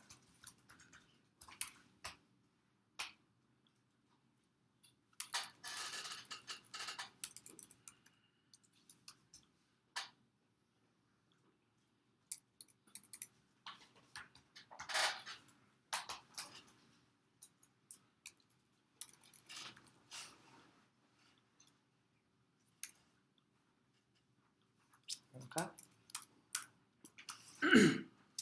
And then last but not least, go back to your app.js and let's hook it up.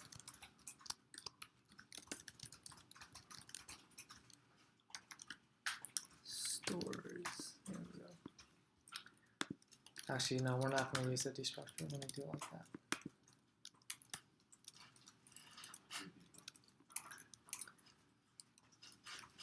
And then don't forget we need the provider component from React Redux. Okay,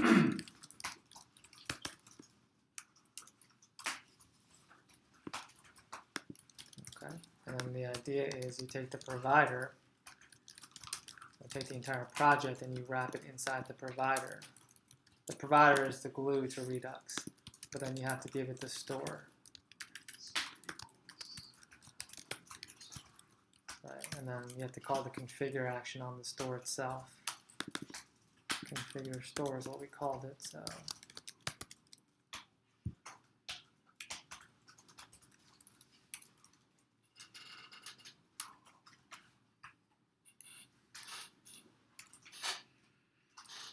And let's test that. This is good enough to test, because if we made a mistake, it'll just crash. or at least on the React side. So, see, I do have a crash right here. So let's find this guy. Stores, cannot resolve file, stores in src. Okay. So where did I mess this up? So app.js, this is 1 dot, not 2. Because the app.js is on the top level. Alright, that was it. Not bad. I usually make more mistakes than that. I probably did make a mistake somewhere else, so that's why we want to test right now. Okay, so let's run it and see what happens.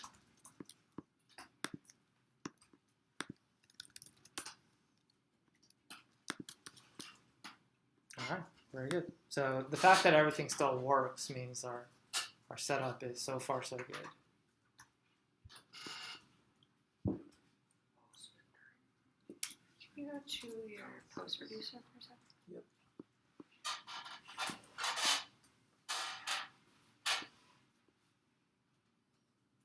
Where is it? Registers. There we go.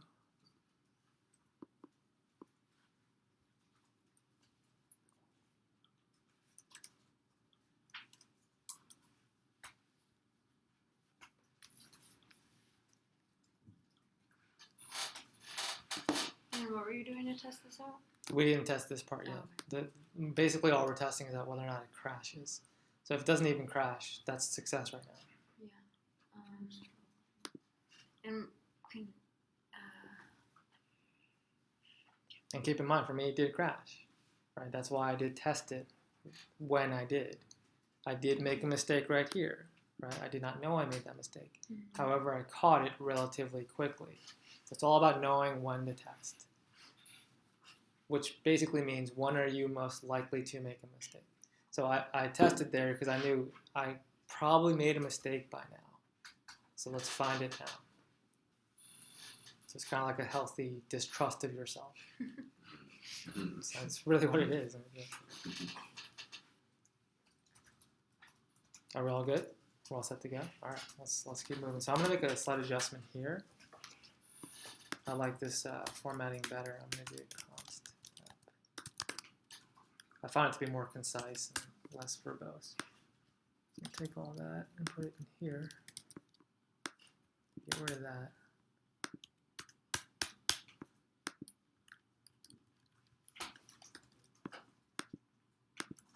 And don't forget to make the adjustment down here.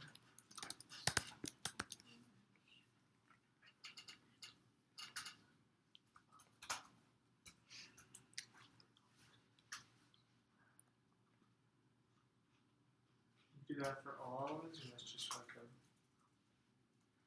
You don't really even have to do that. I just find it easier to read, less code, cleaner. It does. There's no performance optimization or anything like that. It's just I like it better. Okay, so now that we have that set up, let's test the reducer now. Let's actually try that guy out. So let's go to the container hosts, and then here we have to send the data to the reducer, right? So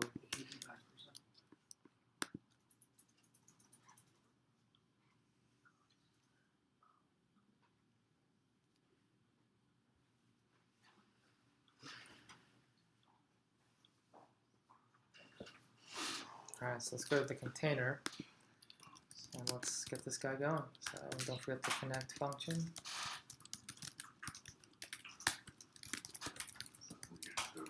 Yep. And then we also need the actions.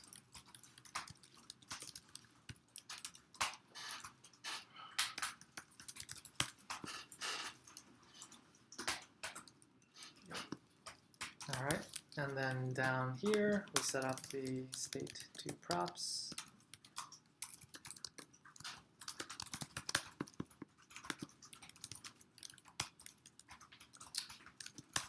And what are we tracking here? Post, right? So posts and state, and then posts. In the store, we call it post. All right, cool.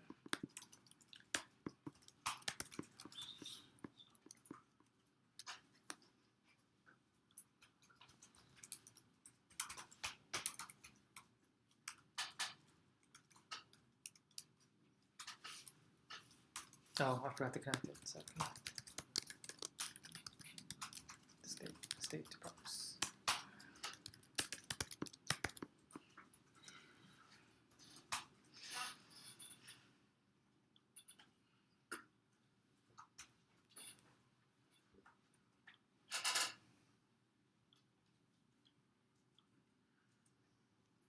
Okay, so do you remember what we did last time? Normally these API functions go where? In the actions. In the actions file. They don't really even belong in the component, right? We just did this as a test, right? So let's take care of that right now. So let's do the dispatch to props.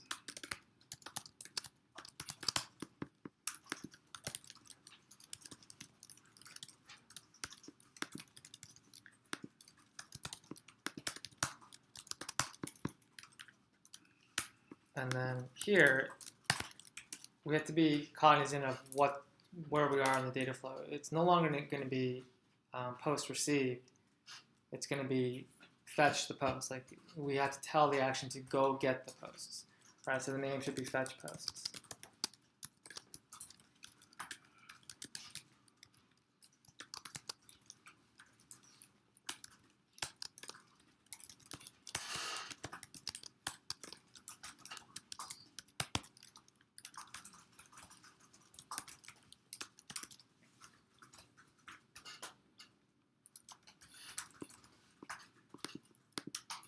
Okay, and keep in mind we're referencing a function in the actions that doesn't exist. All right, so this will certainly crash. So we have to go back to the actions file and set up the action for that.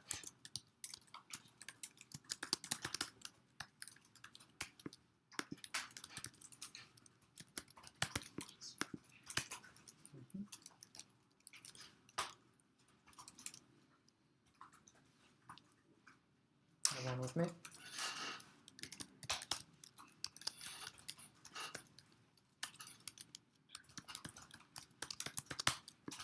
And here's where we run the API call.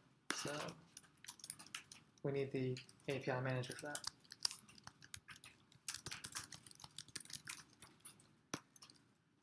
Actions, right?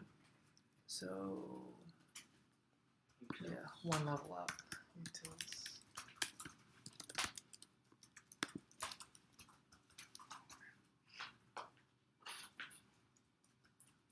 Good?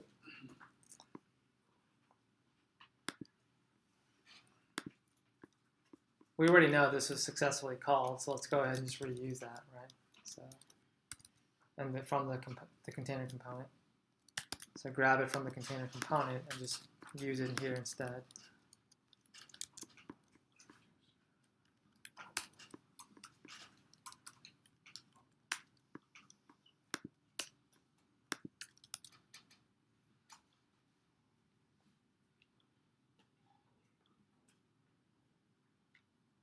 Okay. And then here in the callback, right there, line 12, that's where we run the dispatch.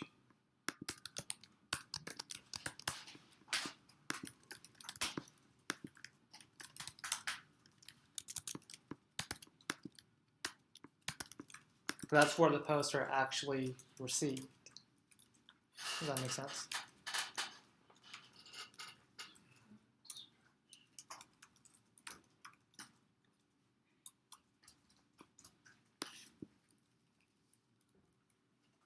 So does that mean you get rid of the post received? Yeah, let's test it first. And then once we test it, we don't need this anymore. Can you just walk us through it again? Well, we haven't even used it yet. Like, so we set up an action that will actually fetch the post for us. Right. And this is what it's doing. And we just grabbed that from the container. We literally copied and pasted. But when the action is done, we have to call the dispatch so that the reducer will be notified of it. Right? And we still haven't confirmed that. Right? So now we have to go back to our container and run that action.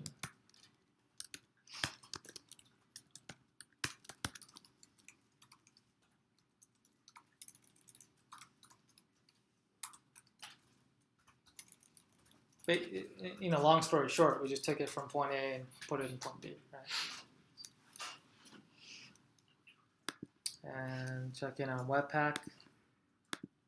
Webpack looks happy. Cool. So here I got the API callback, but I do have a mistake here, right? So let's track that guy down. But the good news is that the API request went through. What's your parameter for your component development process? Fetch post? No. Can I see the bottom of this file?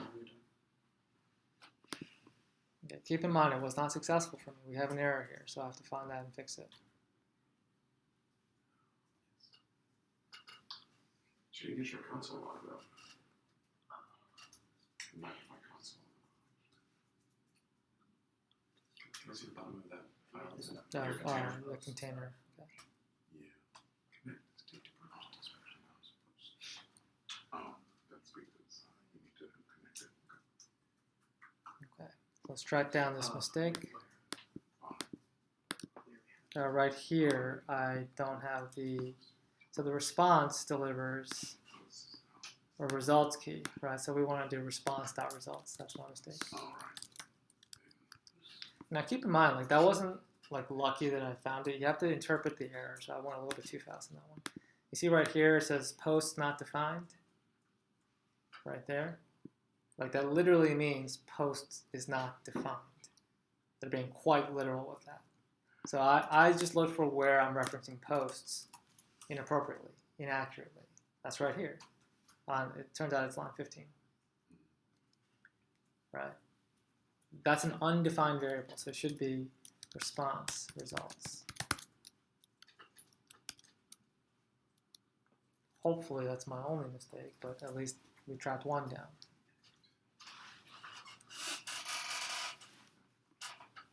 So go back to Webpack. Okay. This is what we want to see. We want to see the reducer log, right? Because nothing matters unless it gets to the reducer. Can you go back to the container?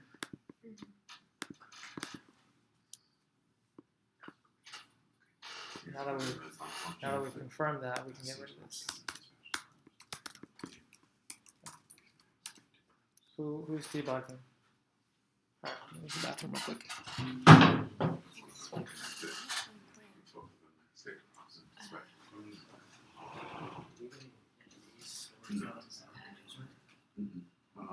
Go to the store.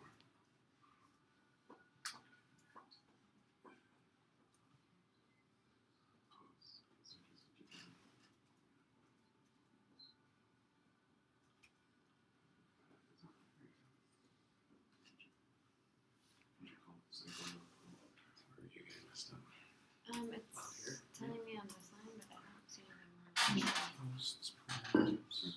Dispatch Or maybe house it's because numbers. there's just a line break. No, there isn't. Why is it saying that there's a line? Maybe your fetch posts could be different. Did you spell It's complex not stuff? gonna tell it. You go to Because I don't You know, no, shouldn't be. fetch posts. messaging. Terms. Oh, yeah, Does it? yeah, but let's see. The brackets. Why is it saying it expects a comment? Fetch posts. Oh, did you return that as well? Now why is it not? Oh yeah, but I have a Pull return a wrong. file from a whole index. Well, I have it with And so you have to have the I have it brackets. with- It's company structuring that thing. this is Or your company structuring that thing. Yes. Or pulling the file from it, whereas you normally pull the file itself, you don't put it in brackets. Right. Oh, I see. But we have something called, we have a file called post reducer. But we're Oh, pulling you're it from putting the from the index. index, I see. Otherwise, if you put the I would have whole just changed, path. I would have to change here that. now. What is that actions?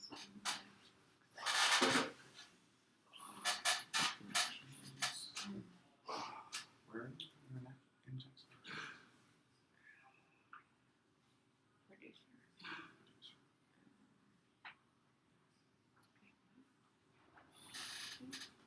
Action index. Oh, fine.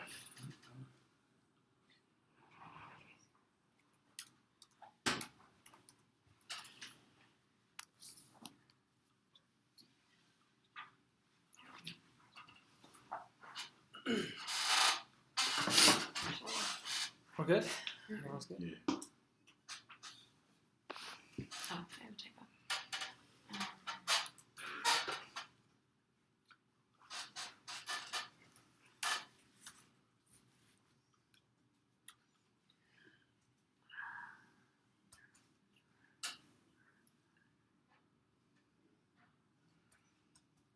getting some warnings, but I got the response. Okay, well, if you got the response, let's just go with So that we're for now. just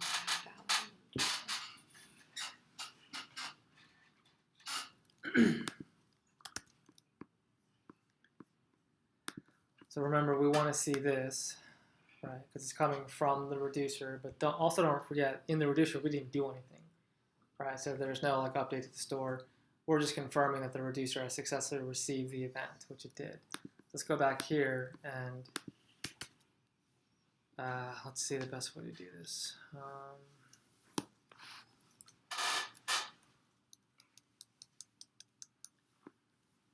I'm going to go with list here. I'll go with empty array and then updated list equals action.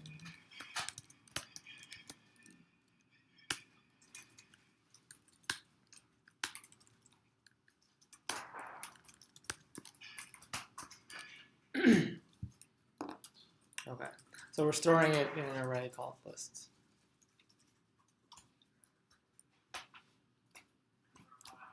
And that should be picked up in the controller, in the container, excuse me. State props. So let's go back to the container, and right here. Now keep in mind, we all should have one like dummy post on the back end, right? So we can go ahead and render that. So here, let's do const list equals this dot props dot post list.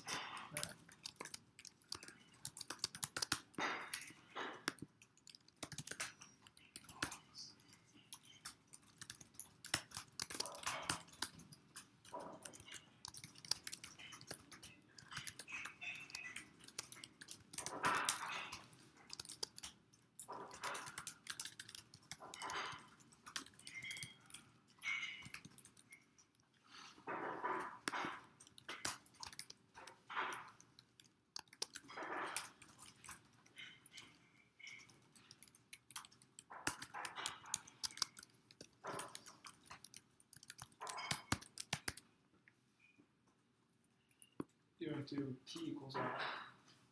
Not this time. Never really should be I. It should be the ID number. I usually used I as a convenient placeholder. Okay. So if I kept on doing that, I shouldn't have. It should be the ID.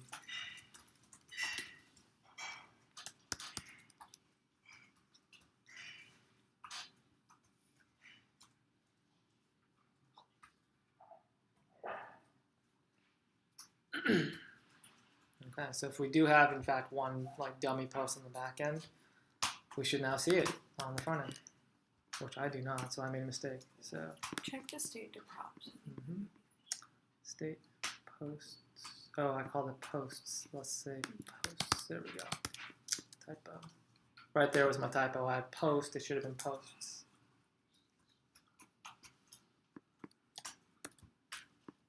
And there it is. Now this key prop is an issue. We should not be getting that warning, so let's figure that out. I think we had that with just once, didn't we?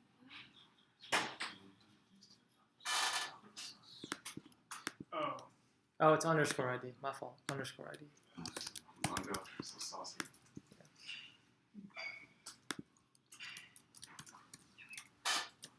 Much better. Post.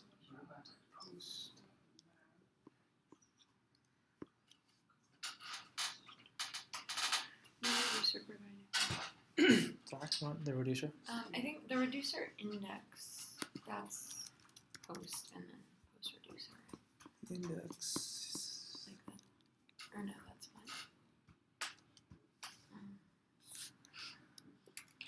What do you want to suggest? So your state to props post is state dot post dot list. Yeah, right here. State dot post. Can I see your storage?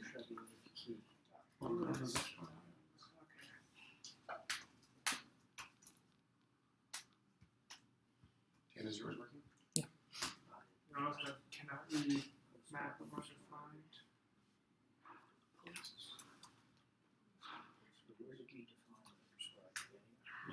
some of them get. Some of them. Yeah, it's a little gem.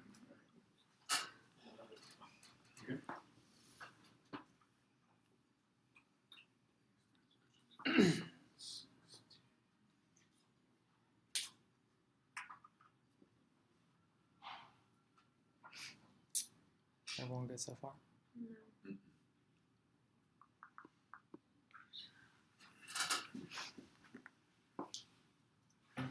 Show me your container. I don't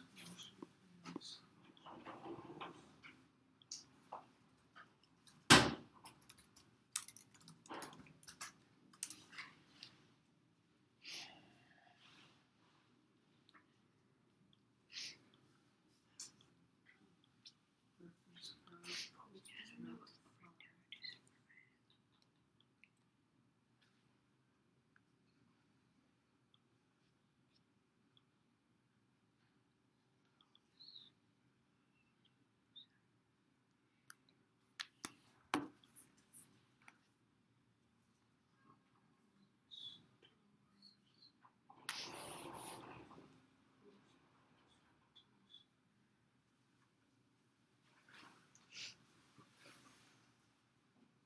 Can I see your post producer?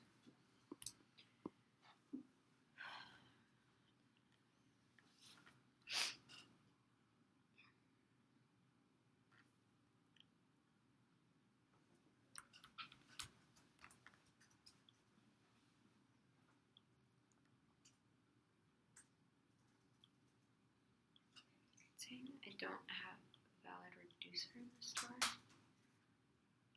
It's probably an import statement in your store then.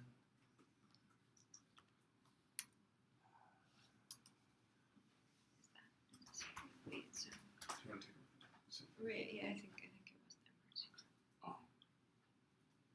Cannot read module producers.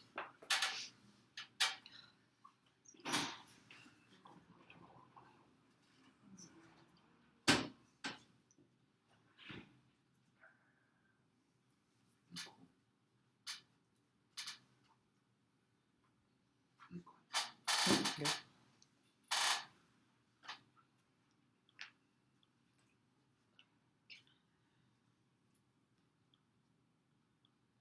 Can you go back to the store for a second?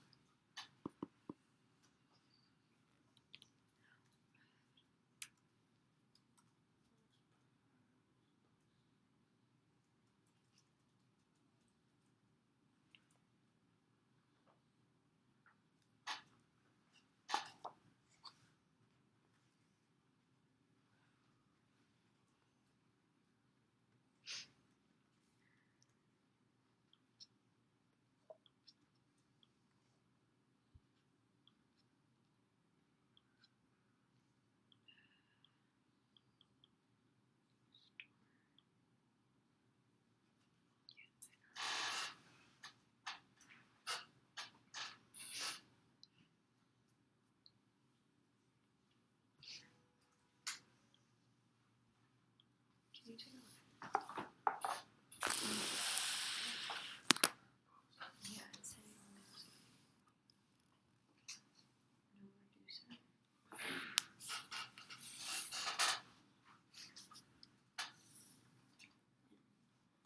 Oh yeah. Getting posted defined and right here. I'm getting my error message. You know, But the API is fine.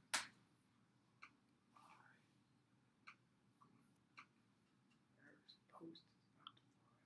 And it's 116. Which is my catch block. And this one file. This one. Which browser is the one that's running? Do you have your posts? Those posts. So Are that you should calling them posts on one instead of posts? looks right here. Slash API. Yeah, that's closed. Here. Slash API. Slash post. So call this. Container.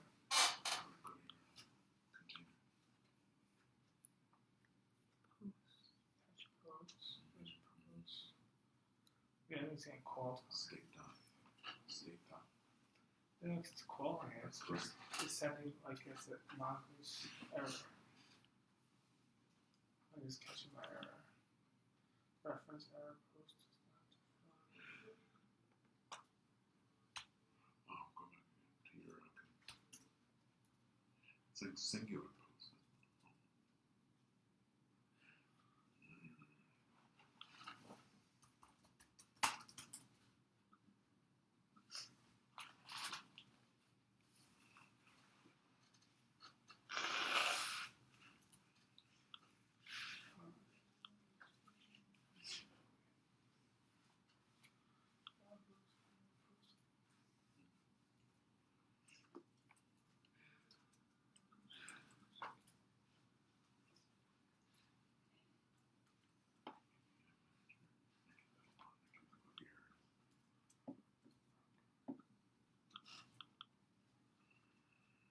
Oh, go back to your API manager.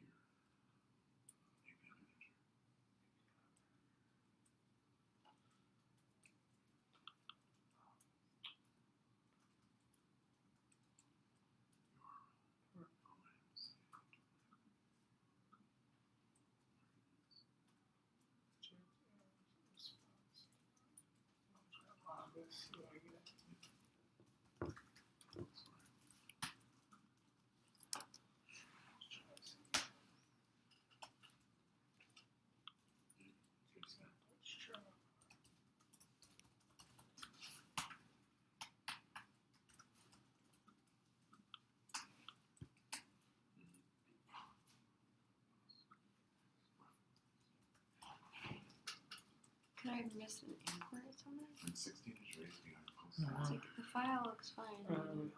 So this is right here. Oh, it's an array. So I guess we want results.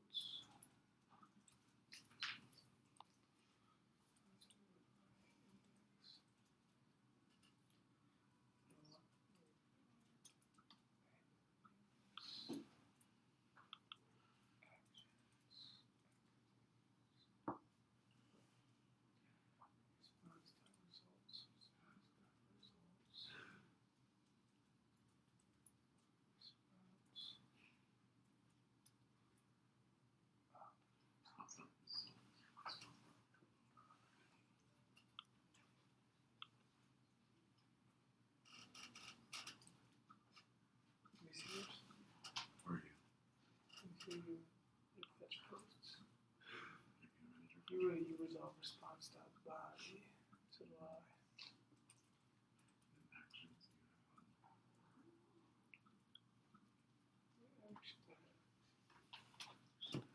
Fetch posts. Wait, what's that other file? We have to do it.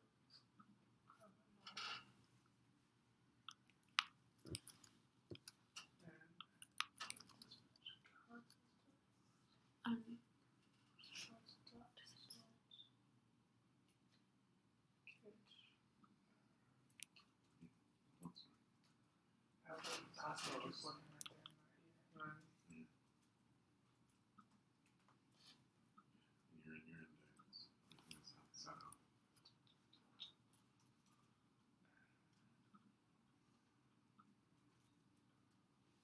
Back on the console, did it say Oh, but you're Wait. container. combine reducers 90? Post. Um, Post. Define post. Yeah, it's going to be the same line number 16. Mhm. You know, it's a post. See, because you have to map the posts and determine what to do. So, You have to remember the argument of calling posts and then you say okay post and do this with it. So it's trying to send post, but you never define, you never say var post. But I get that. I'm just trying to figure out why. what's the error? What's happening here? Right. That means this is not defined and returning a valid function, which means for some reason this is not picking up. But Yeah. usually it's a typo. I can't Right. find it. What error are you guys got doing? to API. So we fetch the post and comes back, and it sends it to the API manager, right? Where you got hung up. Wasn't hung up on that. That's right here. What was getting called my action? Right. So here, and it would say that the post is not defined, so it had nothing to work with. It was trying to send a post that hadn't been declared. Thank you. Yeah, I gotta look. Yeah. Next up. I do that a lot. I was trying to figure out this. Just making it up. So API map. Should all the index files? This Is is that what they all should about all that. say? Close Just it export? down. Mm-hmm. That's going to. Fetch post. So we go to actions. The actions. So for the Actually, it's easy to actions- get No. No, Where in are the they? actions you want the default. So you see how the actions, it's only that one file. Oh. But here in the reducer, we're using the index just to import more files. Mm. That's all we're doing. So in the actions and the stores for that matter and the constants, this isn't really bringing together other files. We're just using that as the de facto constants or actions file. We may as well have called it actions. The reason I didn't do that is because then So go back. it saves us the extra line here. You're sending this, but you never Action declared it. slash action. Yeah, it just saves us that extra line. Saying That's all. send it doesn't exist. But I'm not sending that to. It's like the opposite. I'm getting all my information from. Right, you're pulling in this information and you're telling it to send to map. Right. That's what I'm saying it wrong. To map, then you're not using map. Like if you put map like this, it will help you.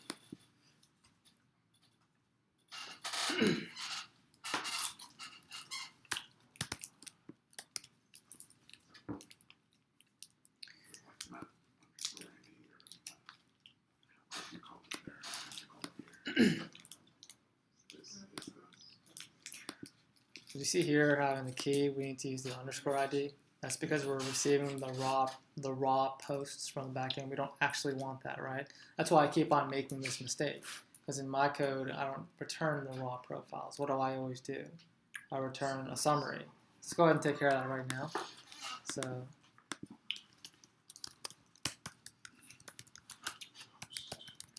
I'm in the backend now. I'm just going to the models. Mhm.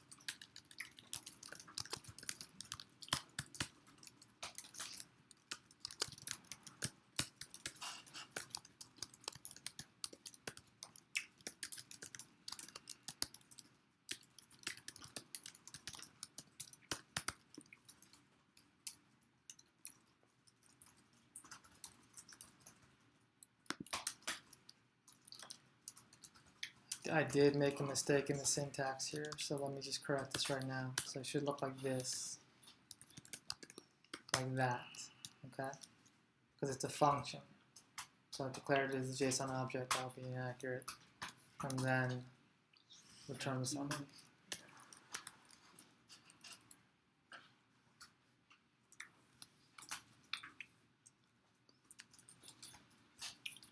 So right here on line 16 is where we change it from underscore ID to regular ID. That's where that happens. Okay, which is a pretty minor change, but the real reason we have a summary here is for the benefit of the profile schema, right? We don't want the password to send back.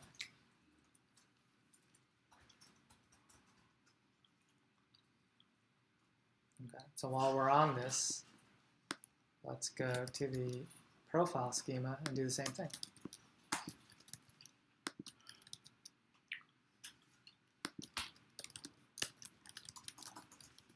Except don't forget, we don't want the password. So there are fewer things to return.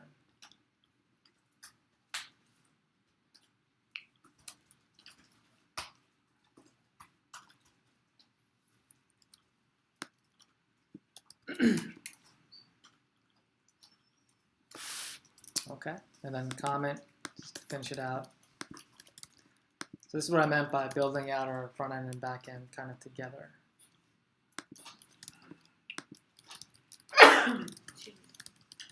Post and text. Post.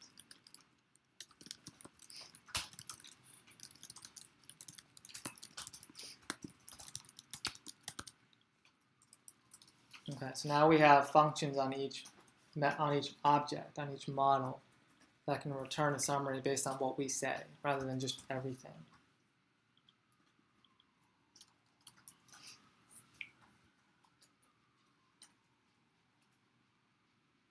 Okay. So we got to utilize that in the controllers, right? So if we go back to the controllers, let's do post first. This is where we use the isRaw Boolean. If I pass in true, I don't want any filters. I just want the raw Mongo object. If I pass in false, which should be the default, then we want to sanitize the results first. Right? So if isRaw is true, then we return just the raw posts. You're in post control. Mm-hmm.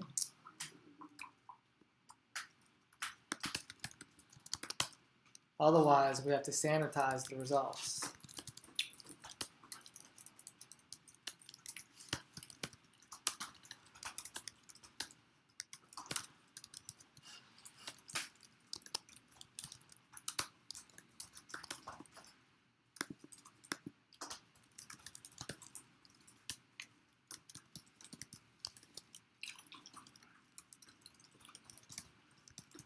So here is where you want to call the summary function, right? So that we return the list of summaries, not the raw posts.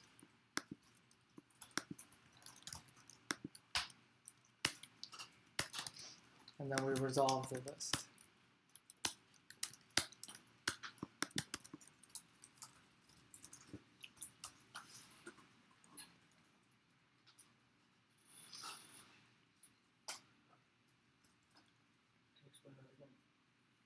So in our post model schema now, we have a function called summary. In all of our schemas, we have that, which returns the properties that we specify. Right? We want that to be the default in the JSON.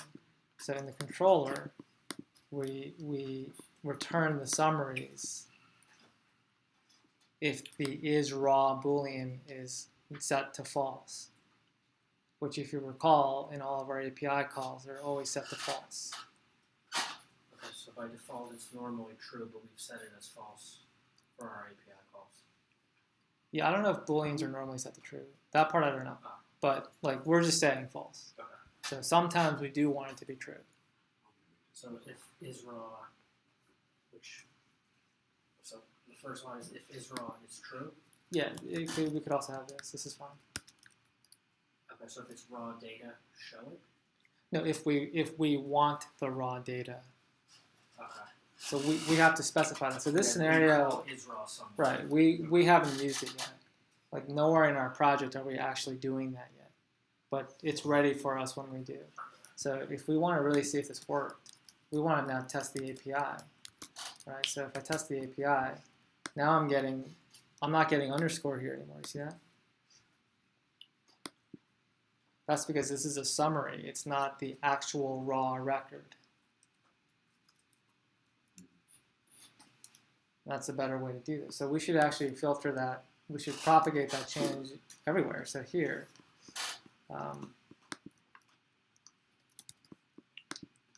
if there's raw, else call the summary. That's the get by ID.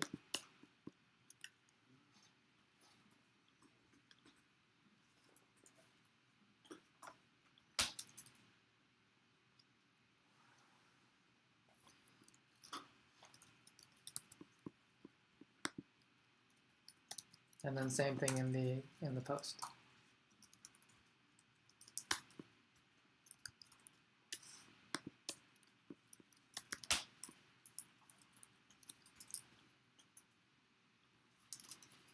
What would be a scenario in which we want to pass true into this? So we have to test sensitive information on situations like login. Like we in that case we need the password, right? So we want to tell the controller give us the raw records so we can compare the password. But when it's just a regular API call, you never want to return the password, pretty much ever. So you just return it as normal. But when you're doing a login or any kind of authentication, that's the whole point of the password, right? You need the password, so you need to cross-reference it. Wait, did you remove all that stuff? The var list equals Right. Where? What? var list equals. And then Yeah, because these are individual records. See, this doesn't return an array. It returns one profile. okay. I'm sorry, one post, excuse me. Oh, gosh. So we still want to keep that for the get because that's getting all of the posts. Yeah, otherwise we won't return all the posts. I mean, that's basically it. So what did you remove here? What's the reason? So there's no like list here. There's no iteration because there's no. The API call literally doesn't return a list. It only returns one post. Mhm. So there's nothing to loop through. Okay, but you're saying you removed something? Yeah, this right here, this list right here. You deleted it. Just didn't include it in the get by ID. Right. You only use it for your get, not for your get my ID or So your you post. didn't delete anything, you just didn't. Didn't include it. Okay, got it. Now we want to make that corresponding update for all the models, controllers, excuse me. So that was post and comment.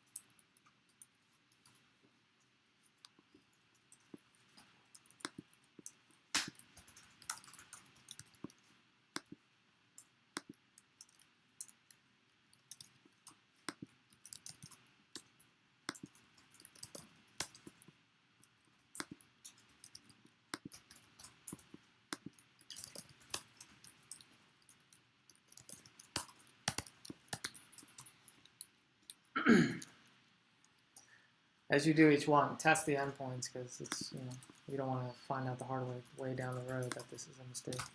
So test the comment endpoint. How do we know it works? Because the ID doesn't return with an underscore. That's how you know it works.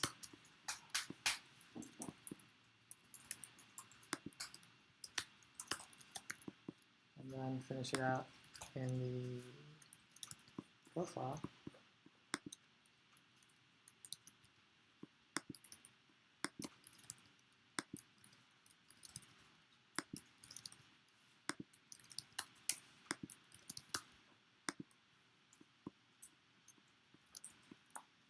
Profile.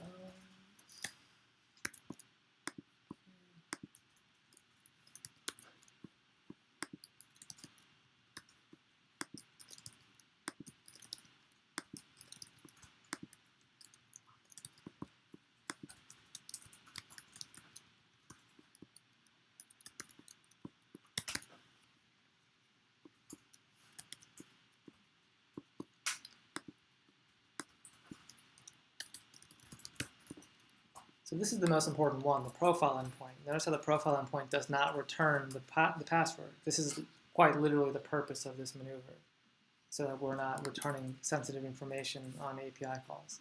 So now when you go to your schemas, your models, you can determine what it actually sends back in the API. So it doesn't have to be just a password. You might be tracking users' phone numbers, things like that, or credit card information. That should be stored in the back end, but it shouldn't be returned on every call. Right? This is one quick way we can determine that. Does that make sense as far as like the reason behind this change?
So if we haven't put much stuff in the other sections, we'll just get a success and we'll be empty. So for like comment on that. Should have like one. Yeah, there should be one test if you did a test.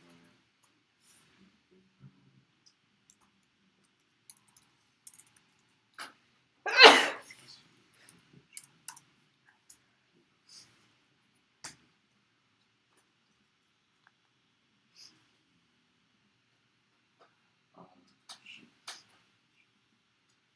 Scroll down on your post.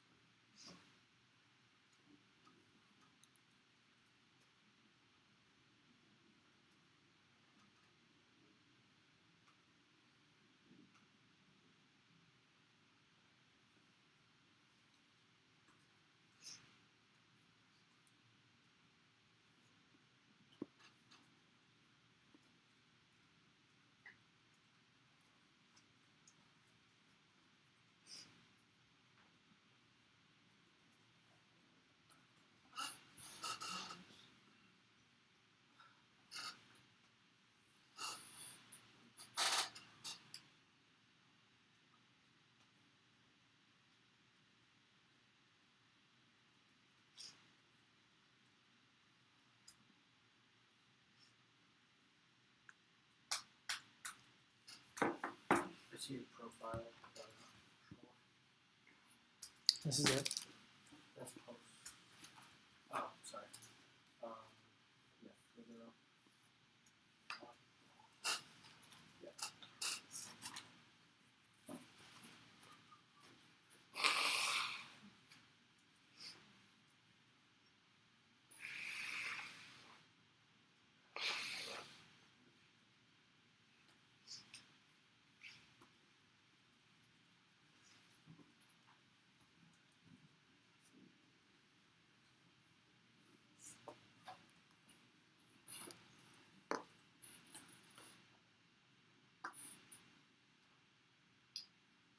This is just on our data.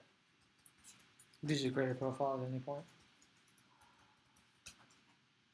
You can check your actual raw manga. Do you remember how to do that? In the terminal. Mm-hmm.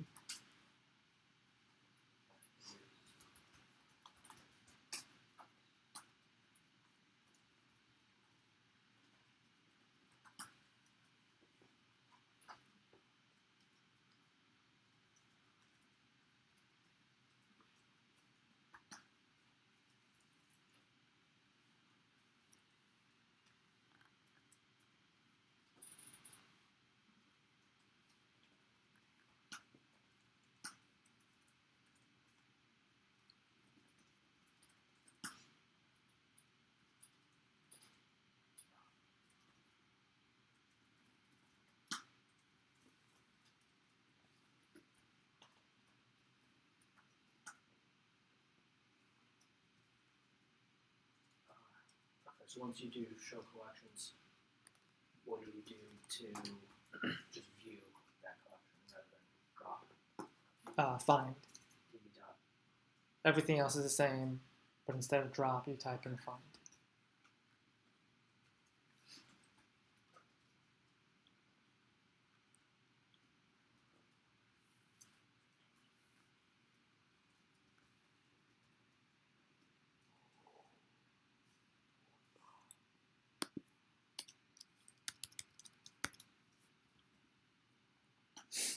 Alright, how are we doing so far? I'm just trying to catch up. Can you show me your summary function real quick? Here's one for post. I'll just can't return it. I return it somewhere.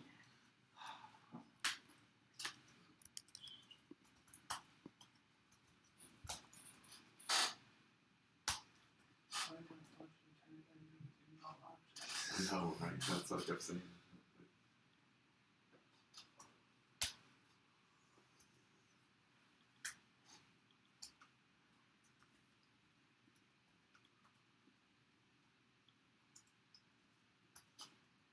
It's protecting information.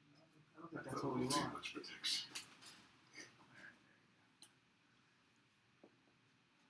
Okay, yeah, I do have something in my database. How you're testing by Just going through the endpoints, same as usual. So API API, post, or profile. I'm getting result null for all my results. You guys do the same thing. I just Got your mom. Check your mom. So Didn't turn you.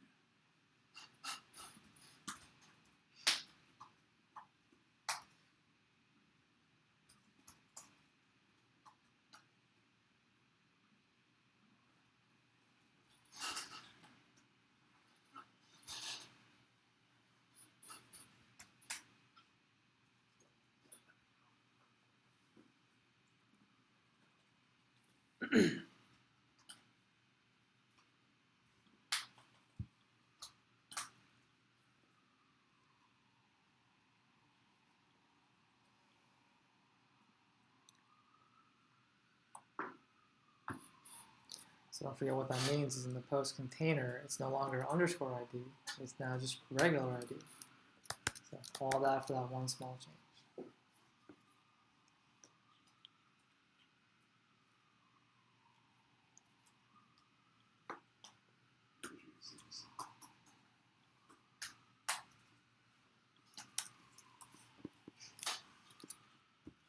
And make sure we're still okay here, which we are. So we're good to go. Right. So, just because I was debugging, did you do anything else there, or were you just waiting? The only thing I did was just this small change right here. Went back to the Oh, container that and was just removed the underscore. That was the point of this.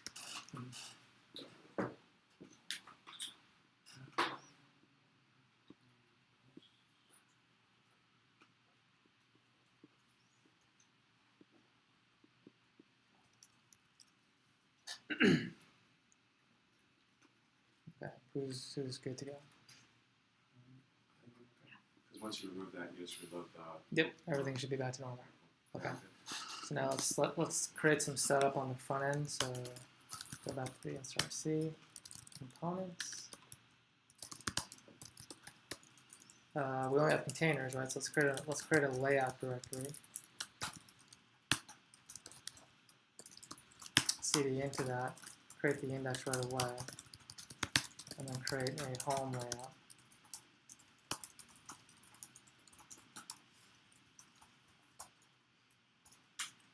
And let's get to work on that. So, Was it joint index and home? You said? Yep. Both undercase or home? home is uppercase. And then inside the index, go ahead and import the home component right away so you don't forget.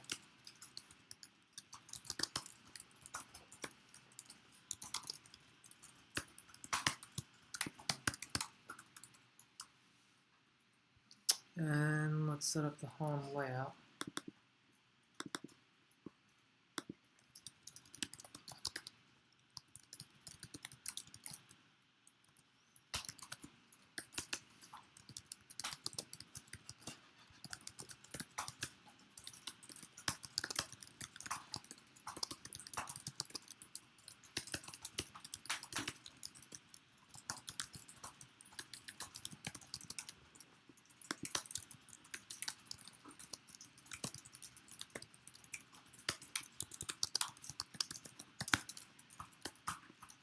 Okay, let's just render it. Normally I'll try putting the container in right away, but it's premature, so. This is what we should render instead of the container, right?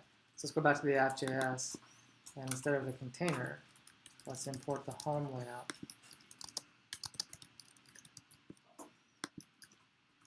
Which is the layout. And just render that instead.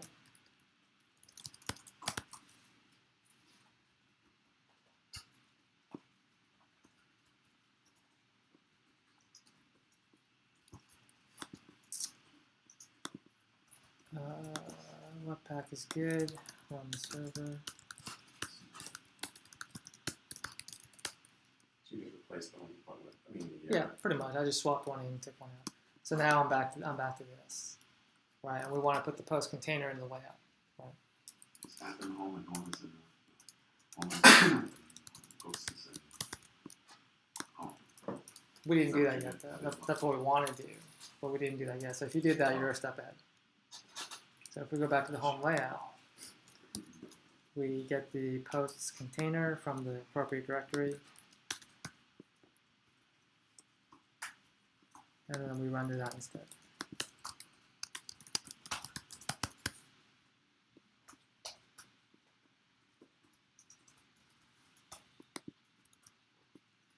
All right.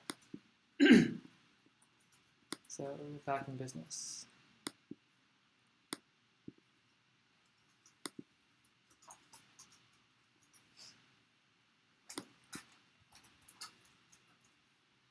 Good. Let's use layout to start laying it out. That's kind of why we went to that right now. So let's lay it out just like our Yak project. Three tiers. So left side is going to be the map. Middle is where all the images feed shows up. Okay. And right side will be sign up and login. Same general setup. Does that make sense? So let's use Bootstrap just to split it up real quickly. So Bootstrap CDN. I'm just going to click on the CDN and copy the first one. Okay. Let's import that into our view, our template. So let's do it above their the default style sheet.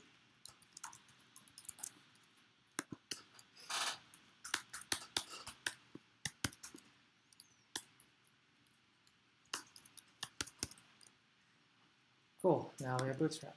So it should look a little bit different, but not a lot. Like if you reload it, you'll see it change a little bit. I was in a view, next time, yeah. You got rid of the pre-existing stuff. I didn't get rid of it, but we may as well. Let's just get rid of it. I mean, it's kind of all the same. We're not going to use it anyway, so may as well. So now it looks quite different.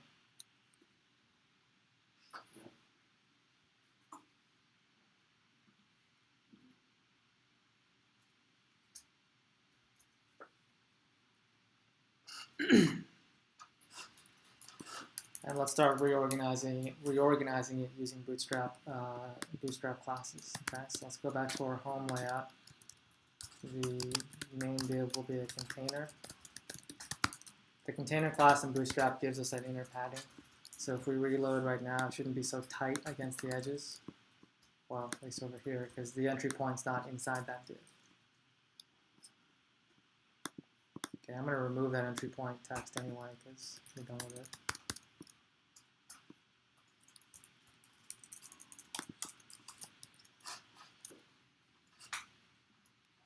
Okay, and then let's go back to the layout, set up those 3 columns, okay? So we're going to want here, let's see.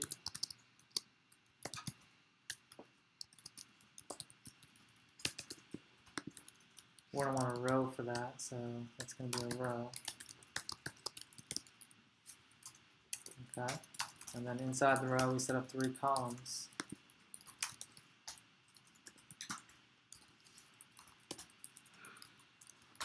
And 4's not a good number. We want 2 here. So we want to go with 2, 8, and 2. That's 12, right?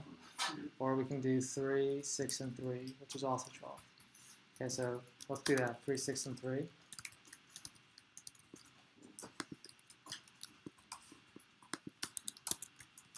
No. Center.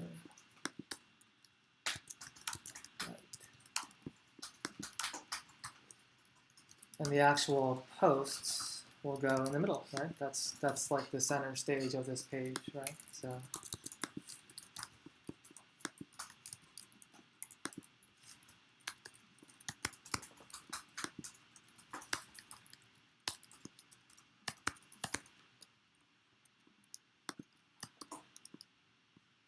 left, middle, right. You left post too long, or did you move that the ASX stuff? You put it I put it in the middle column. That's where the images will eventually go. Right, and then we'll call this, instead of left, right, middle, we'll call it map. Be a little bit more specific, and then account. Just so we remember what we intend to put there.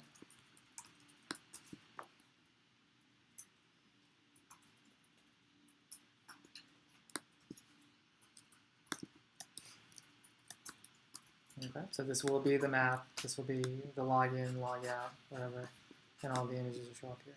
So when you move the map around, the image feed will change based on where the map is located and show nearby images. Okay, that's the idea behind this. Everyone with me so far? Yeah, I see you took the post container out of post container.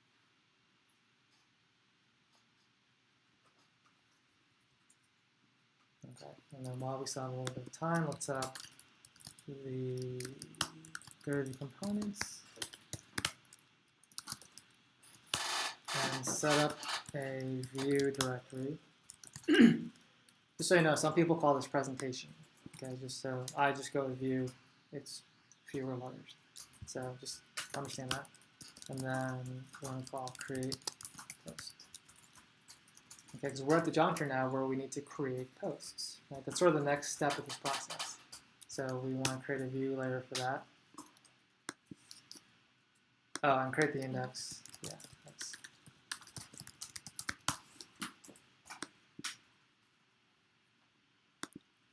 Let's get that guy going. So create post.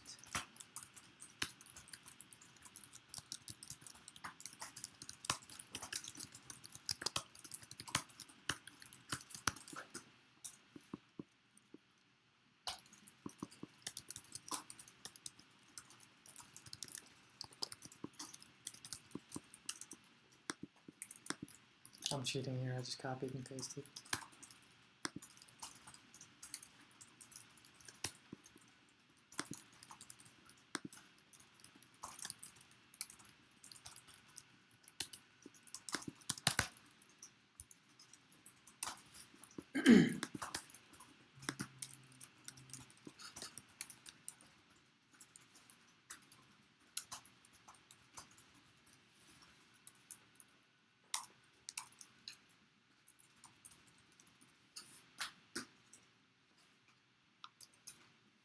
Now we want to render this guy in the posts container, right? Because remember, the containers are the ones that are most responsible for dealing with the actual CRUD operations, right? So the getting, the posting, the deleting, whatever.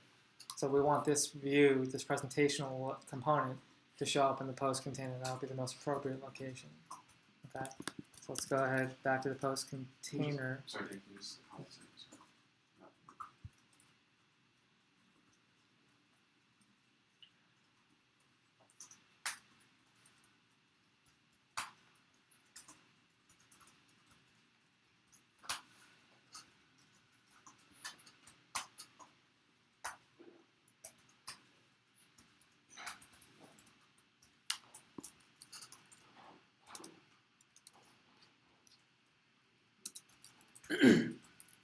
I'm thinking ahead. This is where that image drop module is going to go, right?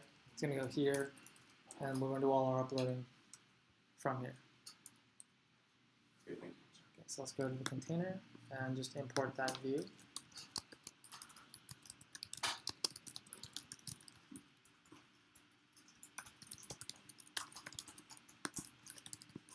And just, put it in the bottom or whatever. What was the path? Dot slash.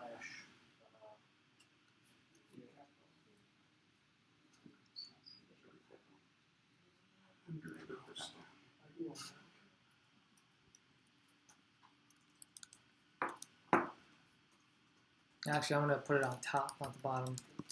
It's a small, very minor change.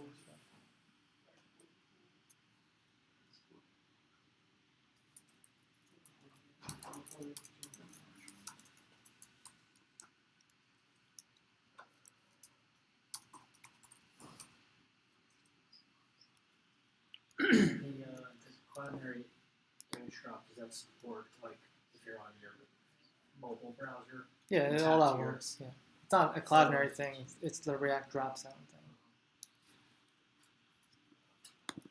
Okay. Well, let me run the server and give it a shot. Check Webpack, and you should see this right there. So that's where we're going to actually upload the images, our posts. Good. Going back to terminal, who remembers the name of the module we used to do the uploading? Dropzone. Oh, Yeah, where- React drop. React drop zone. React drop zone.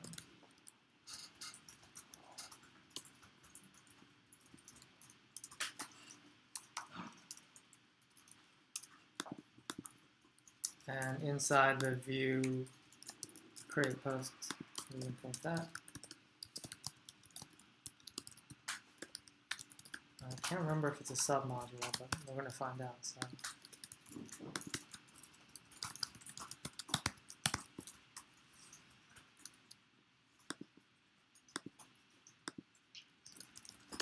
And we'll see. Oh, there it is.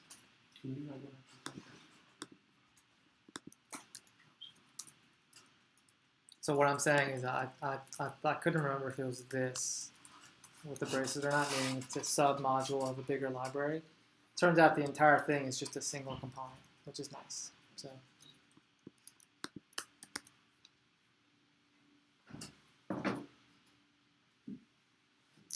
Good. I'm going to do one small thing here. Style. Border. I'm going to remove the border. I'm going to make the drop zone. I'm going to try this real quick. I'm actually trying something new here, so let me see if this even works.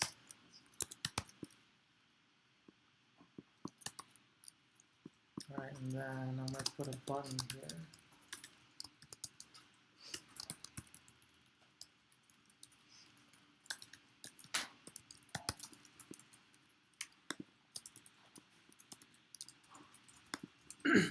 Okay, you see what I did there?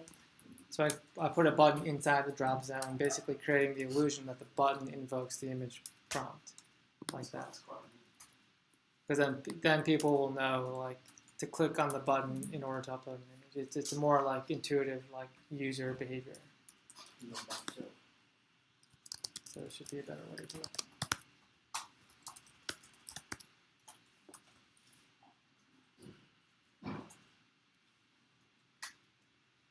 So even though the drag and drop thing is cool, we want to make it obvious. We want there to be no room for misinterpretation. Like, click here to upload an image, and then users will do that. Could you still use the traditional user that can you still drop stuff onto? Yeah, I mean, this It's is people really that just an can't illusion. see, It's right? a drop zone still works, Mhm. but we're just like making it really obvious. Like, click this button to upload an But image. it's kind of cool. People will be like, "Wow, that's amazing! Your button does this crazy thing." Right. So, and that works. So, all right, that's a lot today. So we will. I don't know if we'll finish it on Thursday, but we're gonna try. And if not, then we'll finish it the next day. Good. Anyone's code not working? Anyone need to debug? No? Good. Our pacing was pretty much on target, so we will finish it out on Thursday. I think we will. Or we'll try to. Like entire golden That's what I want to channel. do. Yeah, I want to get it all done. I want to get it all done on Thursday. So.